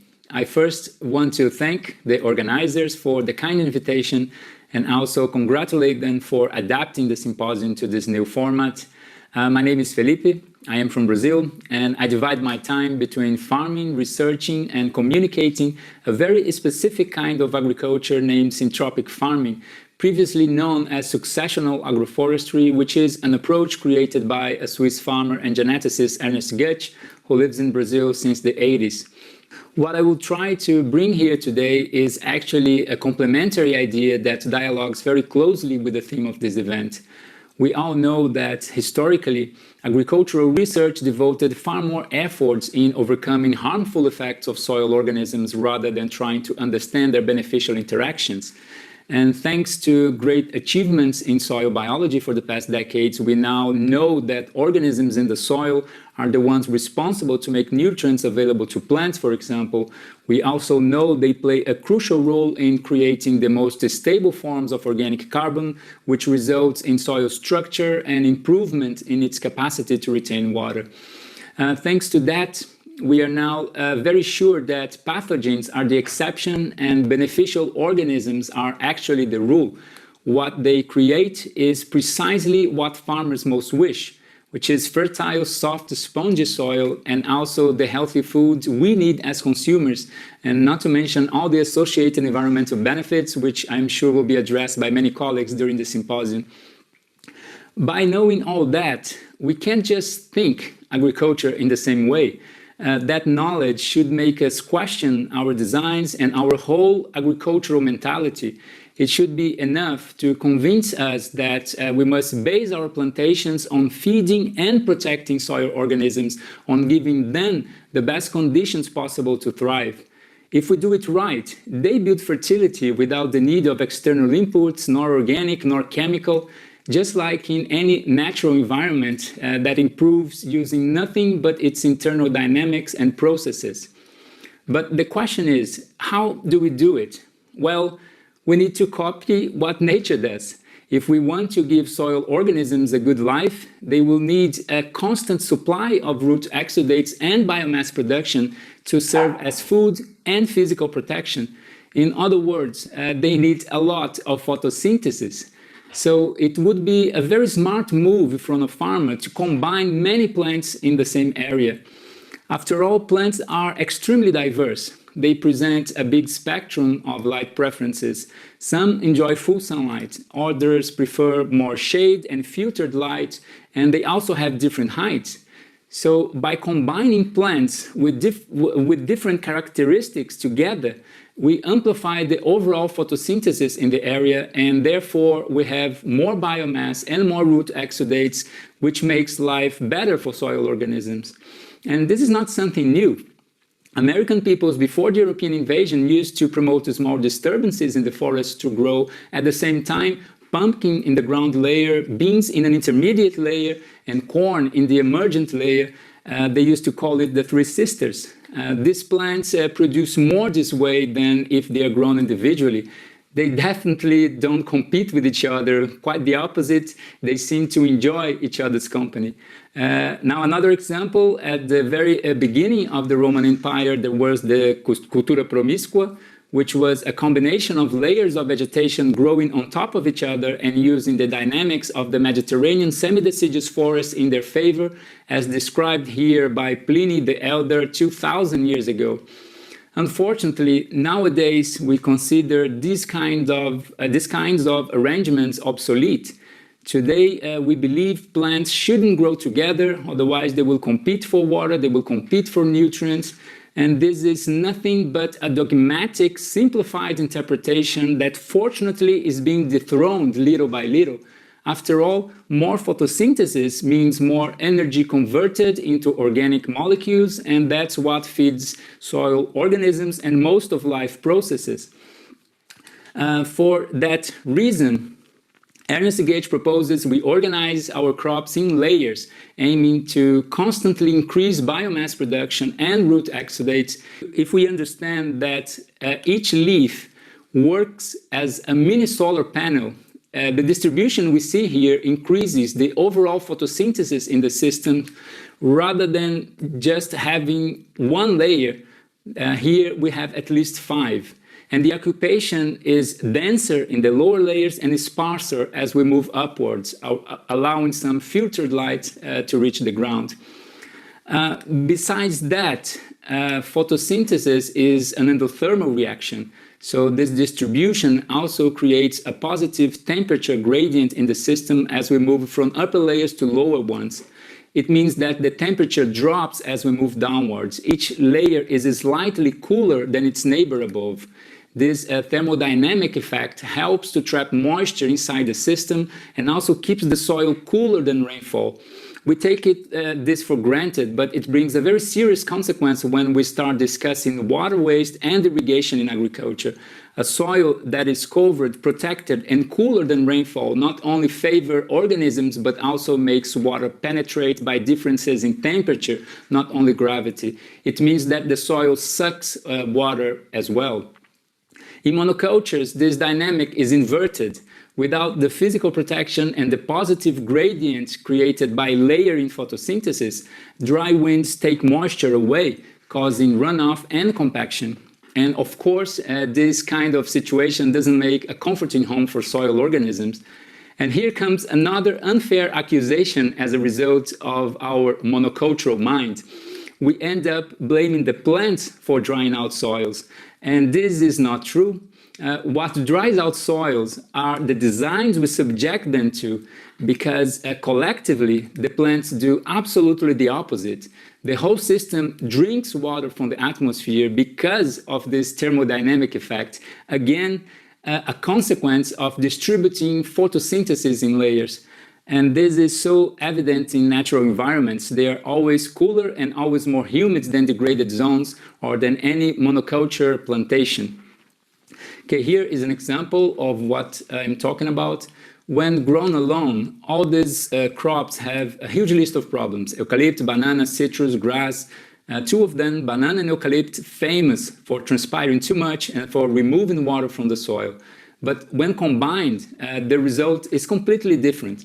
This area here, designed by Ernest, survived gracefully the peak of the driest year in Brazil in 2014. The banana had their leaves opened, showing they were not in water stress at all.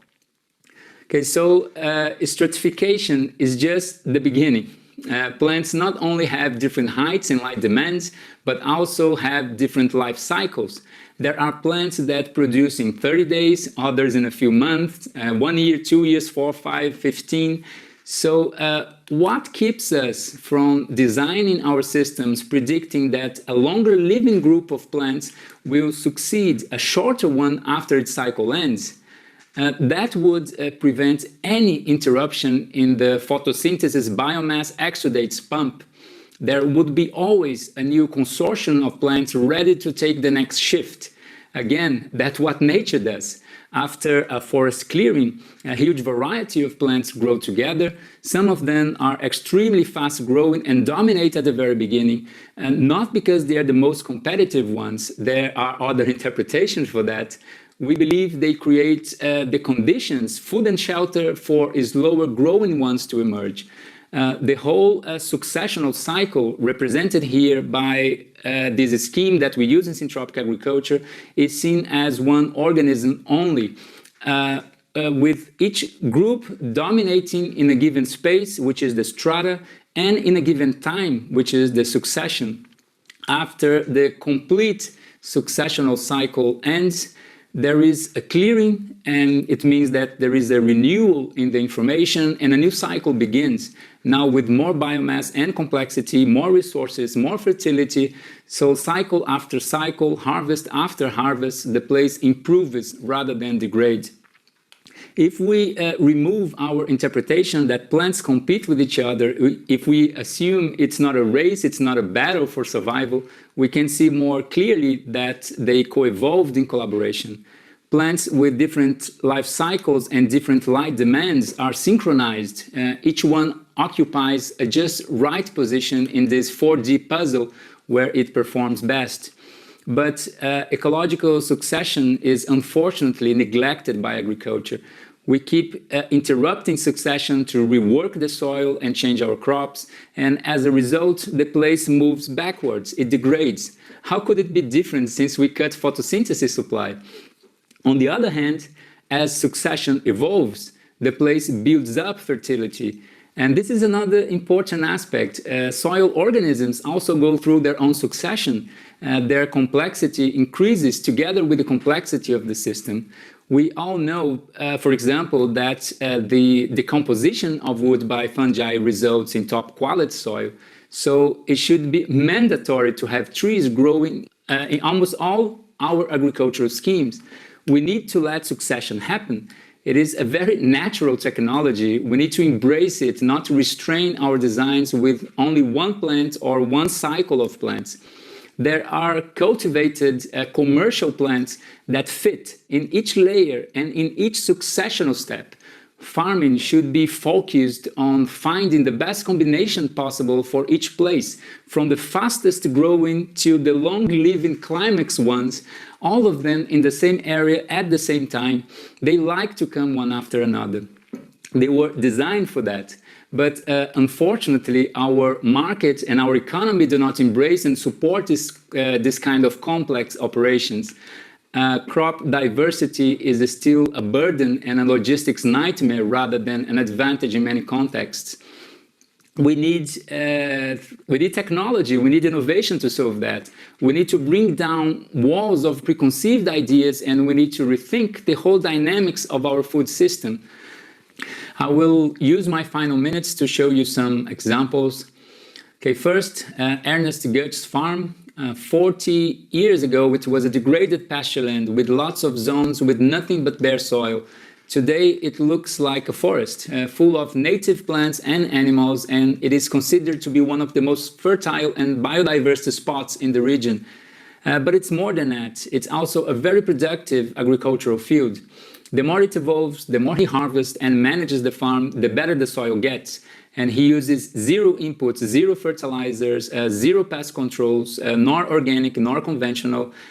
His fertilizers are the tons of organic matter that it is produced in the system and that he drops on the soil by pruning and managing layers of plants during succession. When he feels like having some vegetables or grains, just like what happens in natural environments, he promotes small clearings and disturbances in weaker parts to reset and enrich succession, using this placenta species as nursery for the future trees. Okay, another example on our farm in Brazil, organized in lines and also designed by Ernest. Here you see the short life cycle vegetables dominating. After they are harvested, rather than a wound in the soil, we have the next consortia with other lower growing vegetables reaching their optimal and mature size. Okay, the secondary trees are growing underneath, eucalypt, citrus, mango, among others, and also some very slow growing ones that will dominate in the future, such as mahogany and other demanding fruit and nut trees. Okay, here there is one example for large-scale operations. Mata do Lobo farm, run by Maria Vitória and Daniel Frobel. Here is a banana plantation with trees in Martinique, run by the Aubrey family. And now, last example for the Mediterranean, in the place where I am currently living in the south of Spain, called La Loma Viva. Okay, here is a very dry zone with around 350 mils of rainfall per year and an extremely degraded landscape. The area is managed by Ryan Botha and Karen De Vries, and it was also designed in layers throughout succession.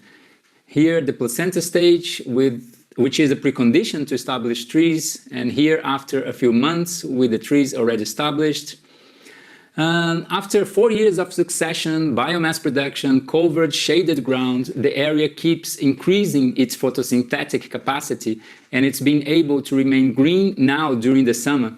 And this is especially important for arid regions because instead of a collapse in soil biological activity that happens every year in the dry season, when all plants get brown, and now the soil is covered all year round with living plants on it, maintaining a constant flow of photosynthesis and exudates. So the better the soil, the better its capacity to retain water. And this is kind of important in desertifying zones, right? Okay, well, the message I wanted to leave here today is that instead of creating new products, new inputs based on soil biology to apply in our crops, let's try to create agricultural environments where they enjoy living. The consequence of that is food, shelter, and a good life for them and for all of us. Okay, that's it. Thank you very much, and I wish you all a wonderful symposium. Thank you very much, Felipe. Thank you for taking the time to put that great presentation together because it allowed us to hear all of the impact that you have from the ground up. I mean, I heard a number of things. I also, you're talking about innovation, rethinking the dynamics of food systems. We talk about agri-food system transformations. We're all talking about, how do you reach a better life in the four betters of production and nutrition and environment. And what you showed us in your video, in your piece, actually really talks about how there are solutions on the ground and effective solutions that you've showed with examples. For you, just very recently, Felipe, you have a number of questions in the chat. So if you want to address a few of them or give somebody a meeting time outside of the symposium to be able to discuss these issues. Also, our previous presenters, please look at all of the questions that you have coming up. And I'm sure that everybody has taken notes for the quiz that will be happening at the end of the session. So thank you again, Felipe. And now we move on to Ms. Daphne Miller from the University of California, who will discuss the connections between soil biodiversity, nutrition, and human health as well. So thanks for being with us. We know it's early for you, so thank you for being here. Good morning. It's a pleasure to be here, and I want to thank everybody for inviting me. Let me just quickly share my screen here.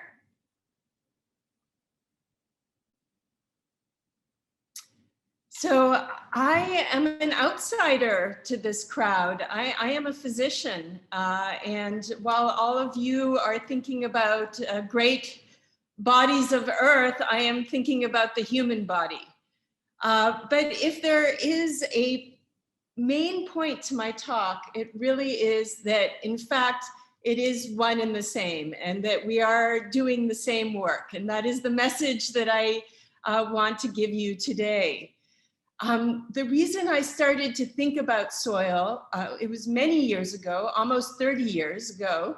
I was a young doctor, just starting off in my residency in a place called Salinas, which is in the lettuce basket of California. It's in a city called Natividad, and it is surrounded by agricultural fields. And this is the region that feeds much of the United States when it comes to our lettuces and our strawberries and cilantro and artichokes and everything green. And this is also the region that exports a lot of these nutrients to other parts of the world. And I was a young doctor working in the hospital there, getting my training. And at some point in this very, very exhausting experience, I suddenly realized that many of the patients that I was taking care of had been harmed in one way or another by soil and by the agricultural practices that were going on there. I often call it the 5 C's. in terms of the different ways that I saw injuries. I saw them at literally being harmed by the herbicides and pesticides that were being used in the field. I saw changes already consistent with what we would call climate change in terms of, you know, the extra hot days and heat stroke, and then in the summer and fall, the smoke from the fires, which is of which agriculture is a large contributor, at least here in the US, to greenhouse gases. I saw it in that many of my patients were farm workers who could not afford these fruits and vegetables themselves and were suffering from diseases of related to lack of a nutrient-dense diet, such as diabetes and heart disease. I saw it in the valley fever that infected them, which is actually a zoonotic that comes directly from the soil. And I saw it really in the injustices that happen in terms of farm worker labor and in terms of poverty and how that affected the community. And as I was seeing this connection between soil and agriculture and human health, I started to try and talk to my colleagues about it in medicine and really ask if there was a science there, if there's a lot of information about this. And at the time, no one really had very much to say. There wasn't a lot of investigation or a lot of research going into this. And so it really became part of my life's work to start to look at these deep connections between soil health and agriculture and human health.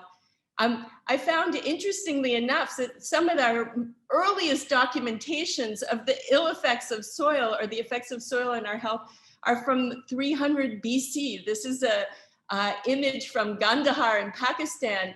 And if you look at this gentleman right there that has the red arrow, what do you see? You see that he has a goiter in his neck, which is actually iodine deficiency. And this is a region of Pakistan which always has been very deficient in iodine because of the winds that blow, and actually probably even then maybe overexploitation of that region of soil. And that transferred into iodine deficiency in folks even in 300 BC. But moving way ahead to present time, we're starting to get a much more sophisticated understanding of how our cells and our health are connected to the soil. And there's still a lot of mystery. But for example, we've had this tremendous exploration in the human microbiome, just as you have with the soil microbiome. And one of the things that we're discovering is in healthy humans, when you look at the populations in their gut, you actually find plant RNA viruses, we find soil bacteriophages, or at least ones that are from the same large family, and soil bacteria and fungi that are living there. What are they doing? We don't really know yet. And some people think they're just silent passengers that have come along over the centuries and have now taken residence in us. But it's also quite possible that they're shaping our own digestion, our own metabolism, and our way that we interact with the plants that we are eating. On a macro scale, there is also a lot of interesting research going on. And this is all very, very new in the past couple of years. But we're starting to find out that diversified farming systems, which you have all been talking about, and which Mr. Passini just did a beautiful job of arguing for, that work in lock with soil health, actually have a direct impact on human health outcomes. This report by Andrew Jones, which is in the Nutrition Reviews. I know most of you are not reading these journals, so I want to direct your attention to them. But he looked at a collection of studies that looked at a whole series of human health outcomes, from food security to child linear growth to dietary diversity to self-rated health of the communities that lived on or near these farms, and showed that diversified farming positively impacts these outcomes. This is 5 case studies that came out of the University of California, Berkeley report that were just reported in Frontiers, looking at farm worker health and water access, land access, food safety, and erosion prevention. These are all human health outcomes at the end of the day related to diversified farming. So as we work together, health scientists, soil scientists, and start to figure out how to collaborate, we need to find win-win solutions that protect us and protect the soil. And I love that Mr. Passini was talking about the three sisters, because in fact, if you look at those foods together, they are a perfect food for human as well as for the soil. That collection of the squash and the beans and the corn, they give you all the nutrients that you need and the fiber you need. But this is where I spend my days. This is a clinic I work in North Richmond in California. And this part of the Bay Area has the worst health statistics of the entire Bay Area, an area which is relatively affluent. But this, as you can see the blue line, the poverty rates are way higher than the rest of my region. And where I work in my clinic, we also in that region have the most COVID deaths in the Bay Area, the most disability, the most unemployment, the most food insecurity, and the most uninsured. This region is North Richmond is what we would call a majority minority community. Most of my patients are Latinx and African American. And this is also the region where they have built the refineries for Chevron to supply the fuel for all the airplanes, for the airports in our area. So it is the most toxic area. In fact, right here, you can see this was taken just a couple months ago, an oil spill that happened right near my clinic from the Chevron refinery.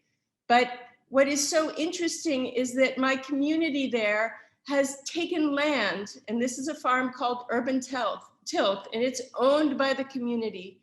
And they're taking back the land that was industrial land. Actually, it used to be farmland before the factories came, but they've taken it back, and they spent a bunch of years just remediating the soil. And then they started to grow food. And this food, they've also started to put it into the, they've started to move the farmland out into the communities, into the neighborhood. They're using it for beautification. They're also starting to create jobs from this soil. They're creating livelihoods, which is more than jobs. They're creating professions from the community, for the community from this soil. They're training youth and giving them education in biology and giving them special purpose from reclaiming the soil. They are also delivering the food to my clinic. And here are the bags of the vegetables, the cabbages and the kale and so on, coming to my clinic. As you can see, they're coming outside because with COVID, we haven't been able to have groups inside. But what is happening is that patients are coming, my patients, a lot of them with diabetes and heart disease, and they're coming and they're picking up the vegetables. And then we sit together and we have a cooking class. You can see me in the front.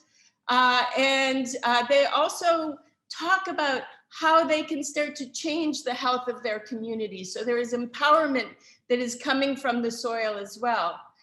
And finally, at the end of the day, we are actually getting involved in policy, which is a very important part of this. We're trying to get the health insurers, especially for the public insurance option, to pay for the food, just the way they would pay for a prescription. This has been shown through research to be cost effective and to save billions of dollars if we actually paid for food prescriptions. So here you have this cycle of soil health in my community that starts from the soil and rebuilding the soil and diversifying the farms and leads to jobs and clean environment and beautiful neighborhoods and healthy people, and then to community resilience and empowerment, and then we can create more beautiful soil. So this is really how soil health works. And our work moving forward together is, I know today and in these next 3 days, I've looked through the agenda of the conference, and it's so exciting what you're talking about. You're talking about taking action in all of these facets to improve soil health and also to measure soil health. You're talking about diversification with plants and the microbes and the fauna and how to use water judiciously in the system. And some of you are talking about carbon and how important that is and tracking it through the system. But my request of you, as you have your discussions in the next couple of days, and as you move forward with your work, is to think on a whole other level and understand that the biodiversity of the communities that you are serving are just as important. And as you are measuring soil health, can you start to measure these outcomes as well, please? Farm worker health and justice, dietary diversity, self-rated community health, food safety and security, clean, beautiful environments, and land and seed sovereignty, to make sure that those 3 sisters that Mr. Passini is planting really are the right seeds and not just genetically modified corn and beans. I don't know if they're doing genetically modified beans or not. But this is the level on which I am hoping that our work will continue. And just to tell you that this is not new information. Just like the 3 sisters is something that comes down to us from indigenous people and ancient wisdom, the idea of connecting our health and soil health in every way is something that's been there for millennia. We see it in the Native American tradition and in Chinese 5 elements and in Ayurveda. Pretty much every traditional healing system has this. And we need to go back to thinking about these connections between our work and not having silos.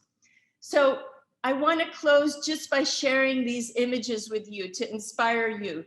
This is a cross-section of skin and a cross-section of soil. You see here that not only do they look very similar, but actually in function, the way they work is exactly the same. Because nature, when she finds a beautiful design, she repeats it over and over and over again. And so where the microbes sit and how the nutrients in the water pass through and how it transpires and so on, and where the vasculature or the roots are, is all very, very similar. The same between a cross-section of soil and a cross-section of our intestines. And finally, on the electron microscope level, can you even tell which one of these is the roots of plants interacting with the fungi and bacteria in the soil, and which is the villi of our intestines interacting with the fungi and the bacteria in our gut? You can't, because in fact, at the end of the day, we really are deeply rooted in the soil. Thank you so much. And you can connect with me through here or on Twitter. I'd love to hear your ideas, and please let's continue to work together and invite more people from health and healthcare into your dialogues, please, and into your research. Thank you. Thank you, Dr. Miller, for that really, really wonderful connection of the planet's body and how it's important to the human body, how the connection between soil health and human health, really making those links. And I'm fascinated at the fact that you can't tell the difference when you're showing us these cross sections of both soil and human body. Indeed, it's all very much connected. We strive to work towards the 4 betters that we talk about: better production, but better nutrition, nutrition and better environment, which lead to a better life. And we're talking about people and how they relate to soil and soil biodiversity and the planet, the one mothership or parentship. So thank you for putting that together, for making that connection. And we hope that that will continue and that we keep doing this, because it's really approaching everything in a holistic manner. That's the way that we're going to be able to go and make progress. So thank you very much. Thank you to all of the presenters, and I hope that everybody has taken good notes. We're going to just take a step back, because again, it's about better life, better environment, and better communities. And art, as we know, comes together with that. You'll remember that Felipe is not only a farmer, but he's also a journalist. We put the brains and the body and the soil and the ground together. So now I'm going to take you to a little tour, or I'm not going to take you on a tour. I'm going to ask you to go on the tour, because we have the launch of the virtual poster exhibit, which and a collection of children's books on soil biodiversity. Going back to what Dr. Miller said, it's about the communities, it's about creating jobs also, and about creating youth or creating for the youth to be engaged, so that what we're talking about today, about the preservation of soil health, is continued in the generations, so that generations from now, people can then look at our artwork and not necessarily point out the goiters, but point out other aspects of positive aspects of what we've done together to preserve our planet and our health. So now we go to the poster exhibit, which is online. So I see everybody turn to your chat for those of you who can. If you're following by webcast, you might not see the link. There you can click and you can start voting. So the thing about the poster exhibit, which is available online, it features 50 scientific posters worldwide that present the latest research on soil biodiversity.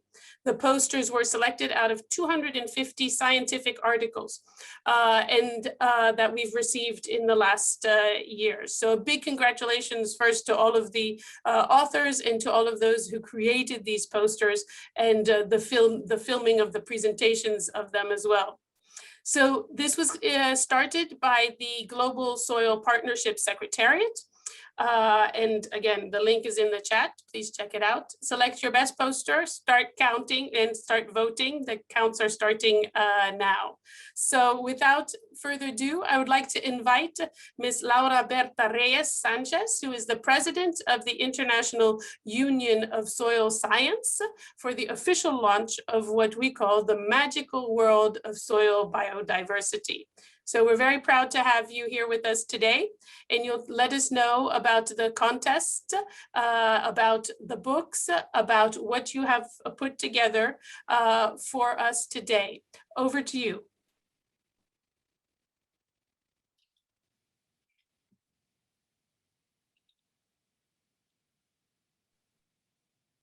Muchas gracias. Buenos días a todos desde México.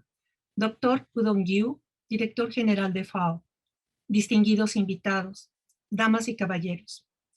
Con motivo de este simposio global de la FAO sobre la diversidad del suelo y en nombre de la Unión Internacional de la Ciencia del Suelo, tengo el privilegio, pero también el honor, de transmitir a todos ustedes los mejores saludos de más de 50,000 científicos de todo el mundo. Mucho tiempo ha pasado ya desde que en el año 2002 la USS propusiera el 5 de diciembre como el Día Mundial del Suelo durante su Congreso Mundial en Bangkok, Tailandia. Y muchos son los esfuerzos que a través de sus sociedades nacionales realiza para promoverlo y festejarlo. Muy grande e innegable es también tanto el impulso y reconocimiento del 5 de diciembre como el Día Mundial del Suelo que la Alianza Mundial por el Suelo de FAO ha logrado. Tanto como el impacto y los beneficios del conjunto de sus propuestas, publicaciones, proyectos y acciones. Educar y concientizar a los niños y jóvenes en edad escolar es un objetivo prioritario y compartido, tanto por la Alianza Mundial por el Suelo de la FAO como por la Década Internacional por el Suelo de la USS.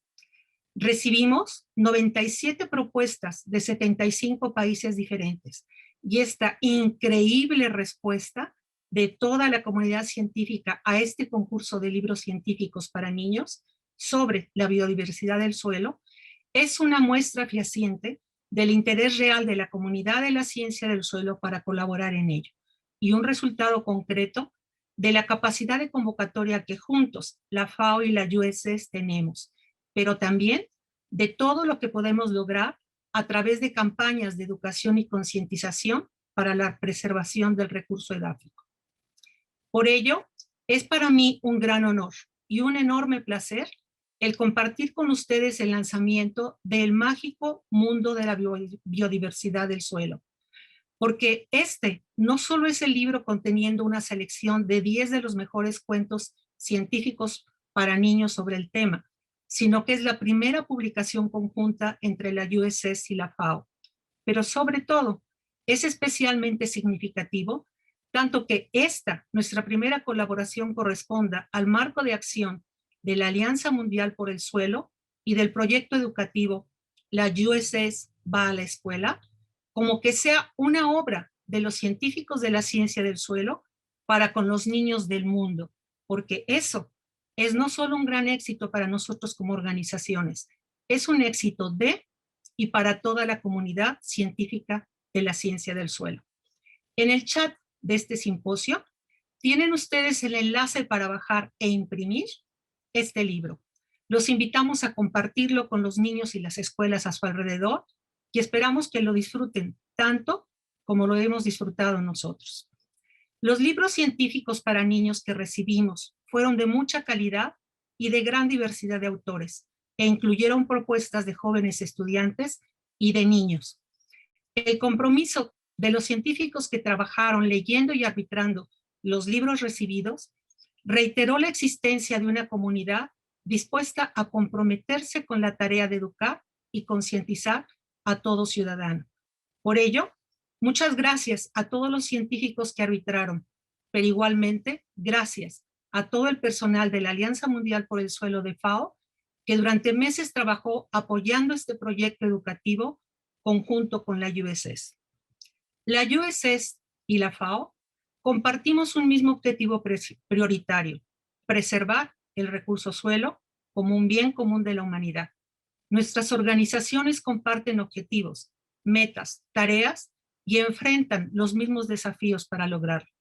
Por ello, la USS acompaña a la FAO, tanto difundiendo sus actividades entre nuestros científicos y sociedades nacionales, como promoviendo la participación de sus miembros en ellas, porque al igual que la FAO, la USS está comprometida con la sostenibilidad del recurso que estudia. Nuestro interés es el mismo. En la USS entendemos que luchar por un mundo mejor implica luchar por un conocimiento, una educación y una colaboración más profundos, y que el lograrlo es la prioridad de ambos.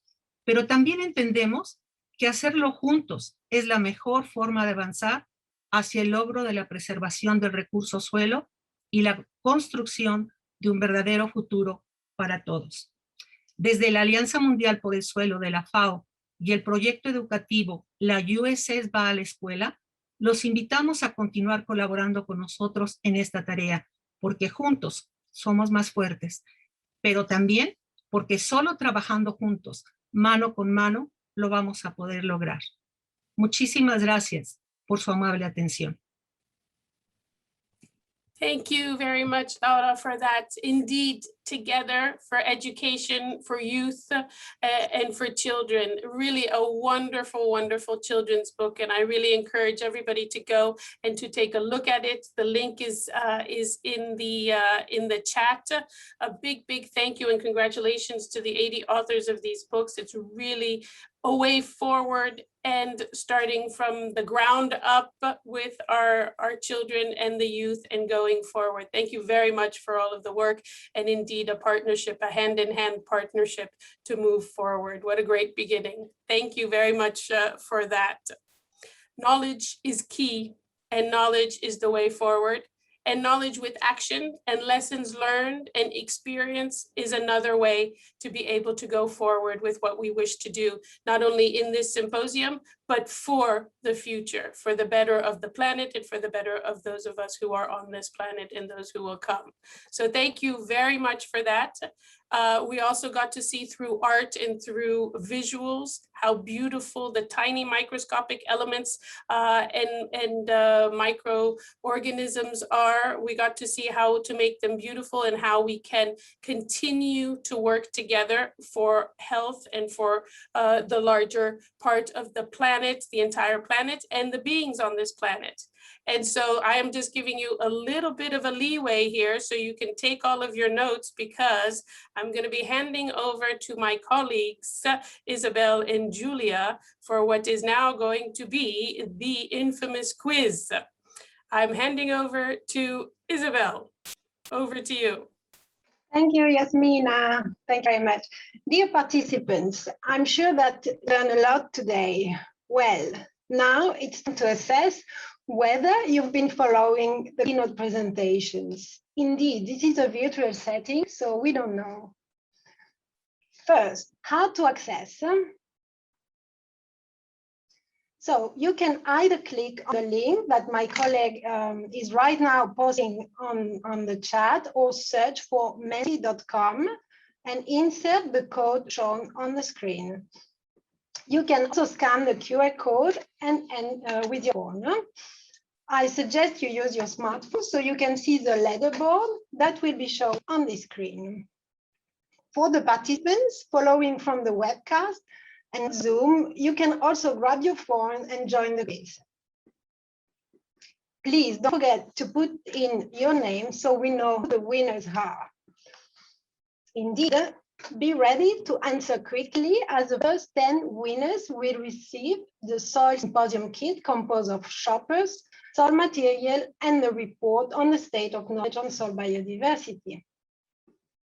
The 5 questions of the quiz were prepared by our keynote speakers. Let's start now. Ooh, we are so many. So the first question is, what percentage of biodiversity is present in soil? A, 1%, B, 25%, C, 100%. Well, that's an easy question. That's the first one. Let's give a few more seconds to vote.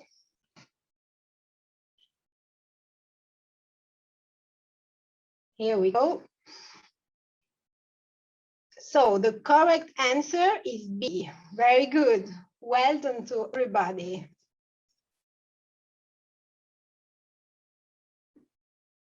Okay, well done to all the very quick repliers. That's fantastic. Let's move now to our second question.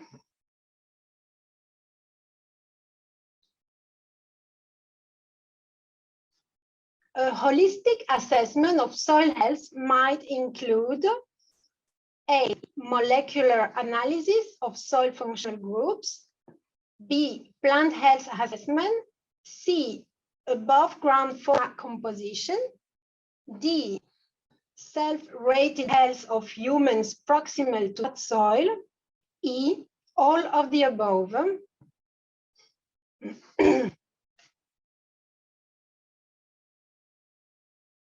A few more seconds.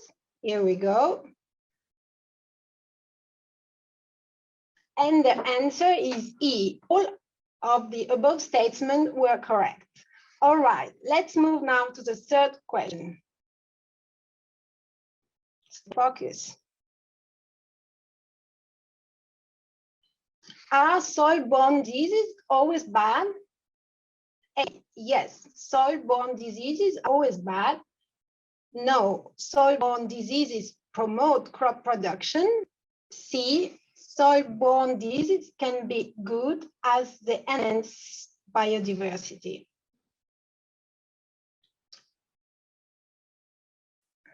Good, a few more seconds to vote.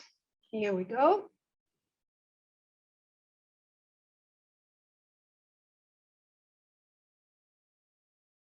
Great. The correct answer was C. Soil-borne diseases can be good as they enhance above ground biodiversity.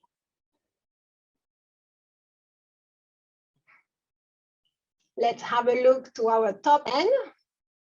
Great. Still Chris, Anna, and Magdalene. Fantastic. Very good. Let's go now to the fourth question. Why?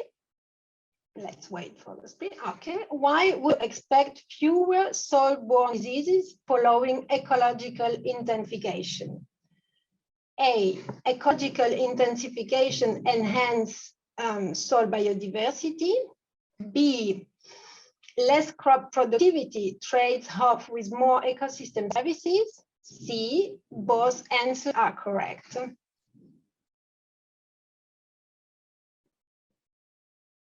Here we are, a few seconds.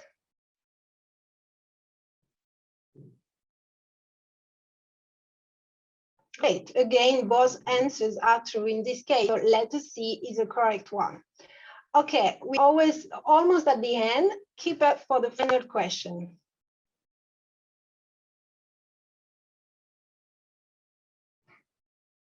What are the two main solutions syntropic agriculture combines to give food and shelter to soil organisms over time? A, stratification, B, ecological succession, C, all of the above.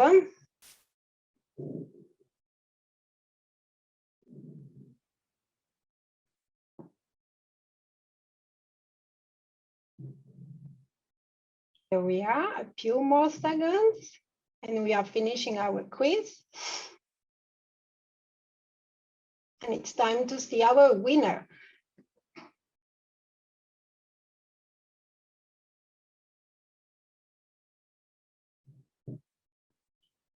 Okay, congratulations to Peace, Eri, Frank, Serena, Nick. I know it's moving again. Okay, Chris is our winner, fantastic. And we have another 9 winners. Please, those 10% write to me private on the chat and leave me email so we can organize a shipment. Again, congratulations to all of you and thank you so much for participating. I hope that you learn a lot, you enjoy a lot and with the quiz, but also with our distinguished speakers of today. Thank you so much to everybody and back to you, Yasmin.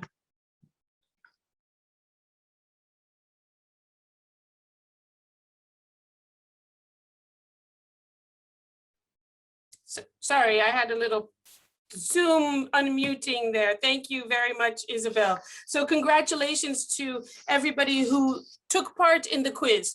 It's not about the winners, even though you will get a special gift, it's about participating. And now, of course, for all of those of you who in this time period of pandemic, global pandemic, have had to deal with school Zoom classes and Zoom schoolings and other online schoolings, you know how it feels to go to school online. You have just had a very, very short taste of online schooling that children have had to go through in this past year.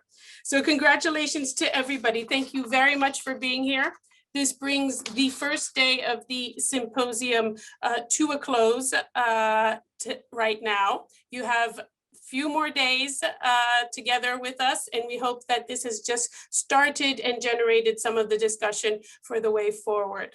Tomorrow at 1 p.m. Central European Time, the symposium will continue in the plenary setting for an hour and focus on the private sector's actions on soil biodiversity. You're all invited to join.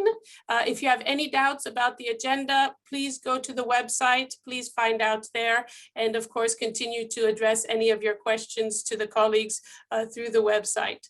Finally, for me, it was a pleasure to be with all of you today for this first day of the symposium on global soil biodiversity. Thank you all for being here. Thank you for the presenters. Thank you for our keynote speakers and opening remarks. I wish you all a very good evening, day, rest of morning, depending upon where you are. Thank you all for being here.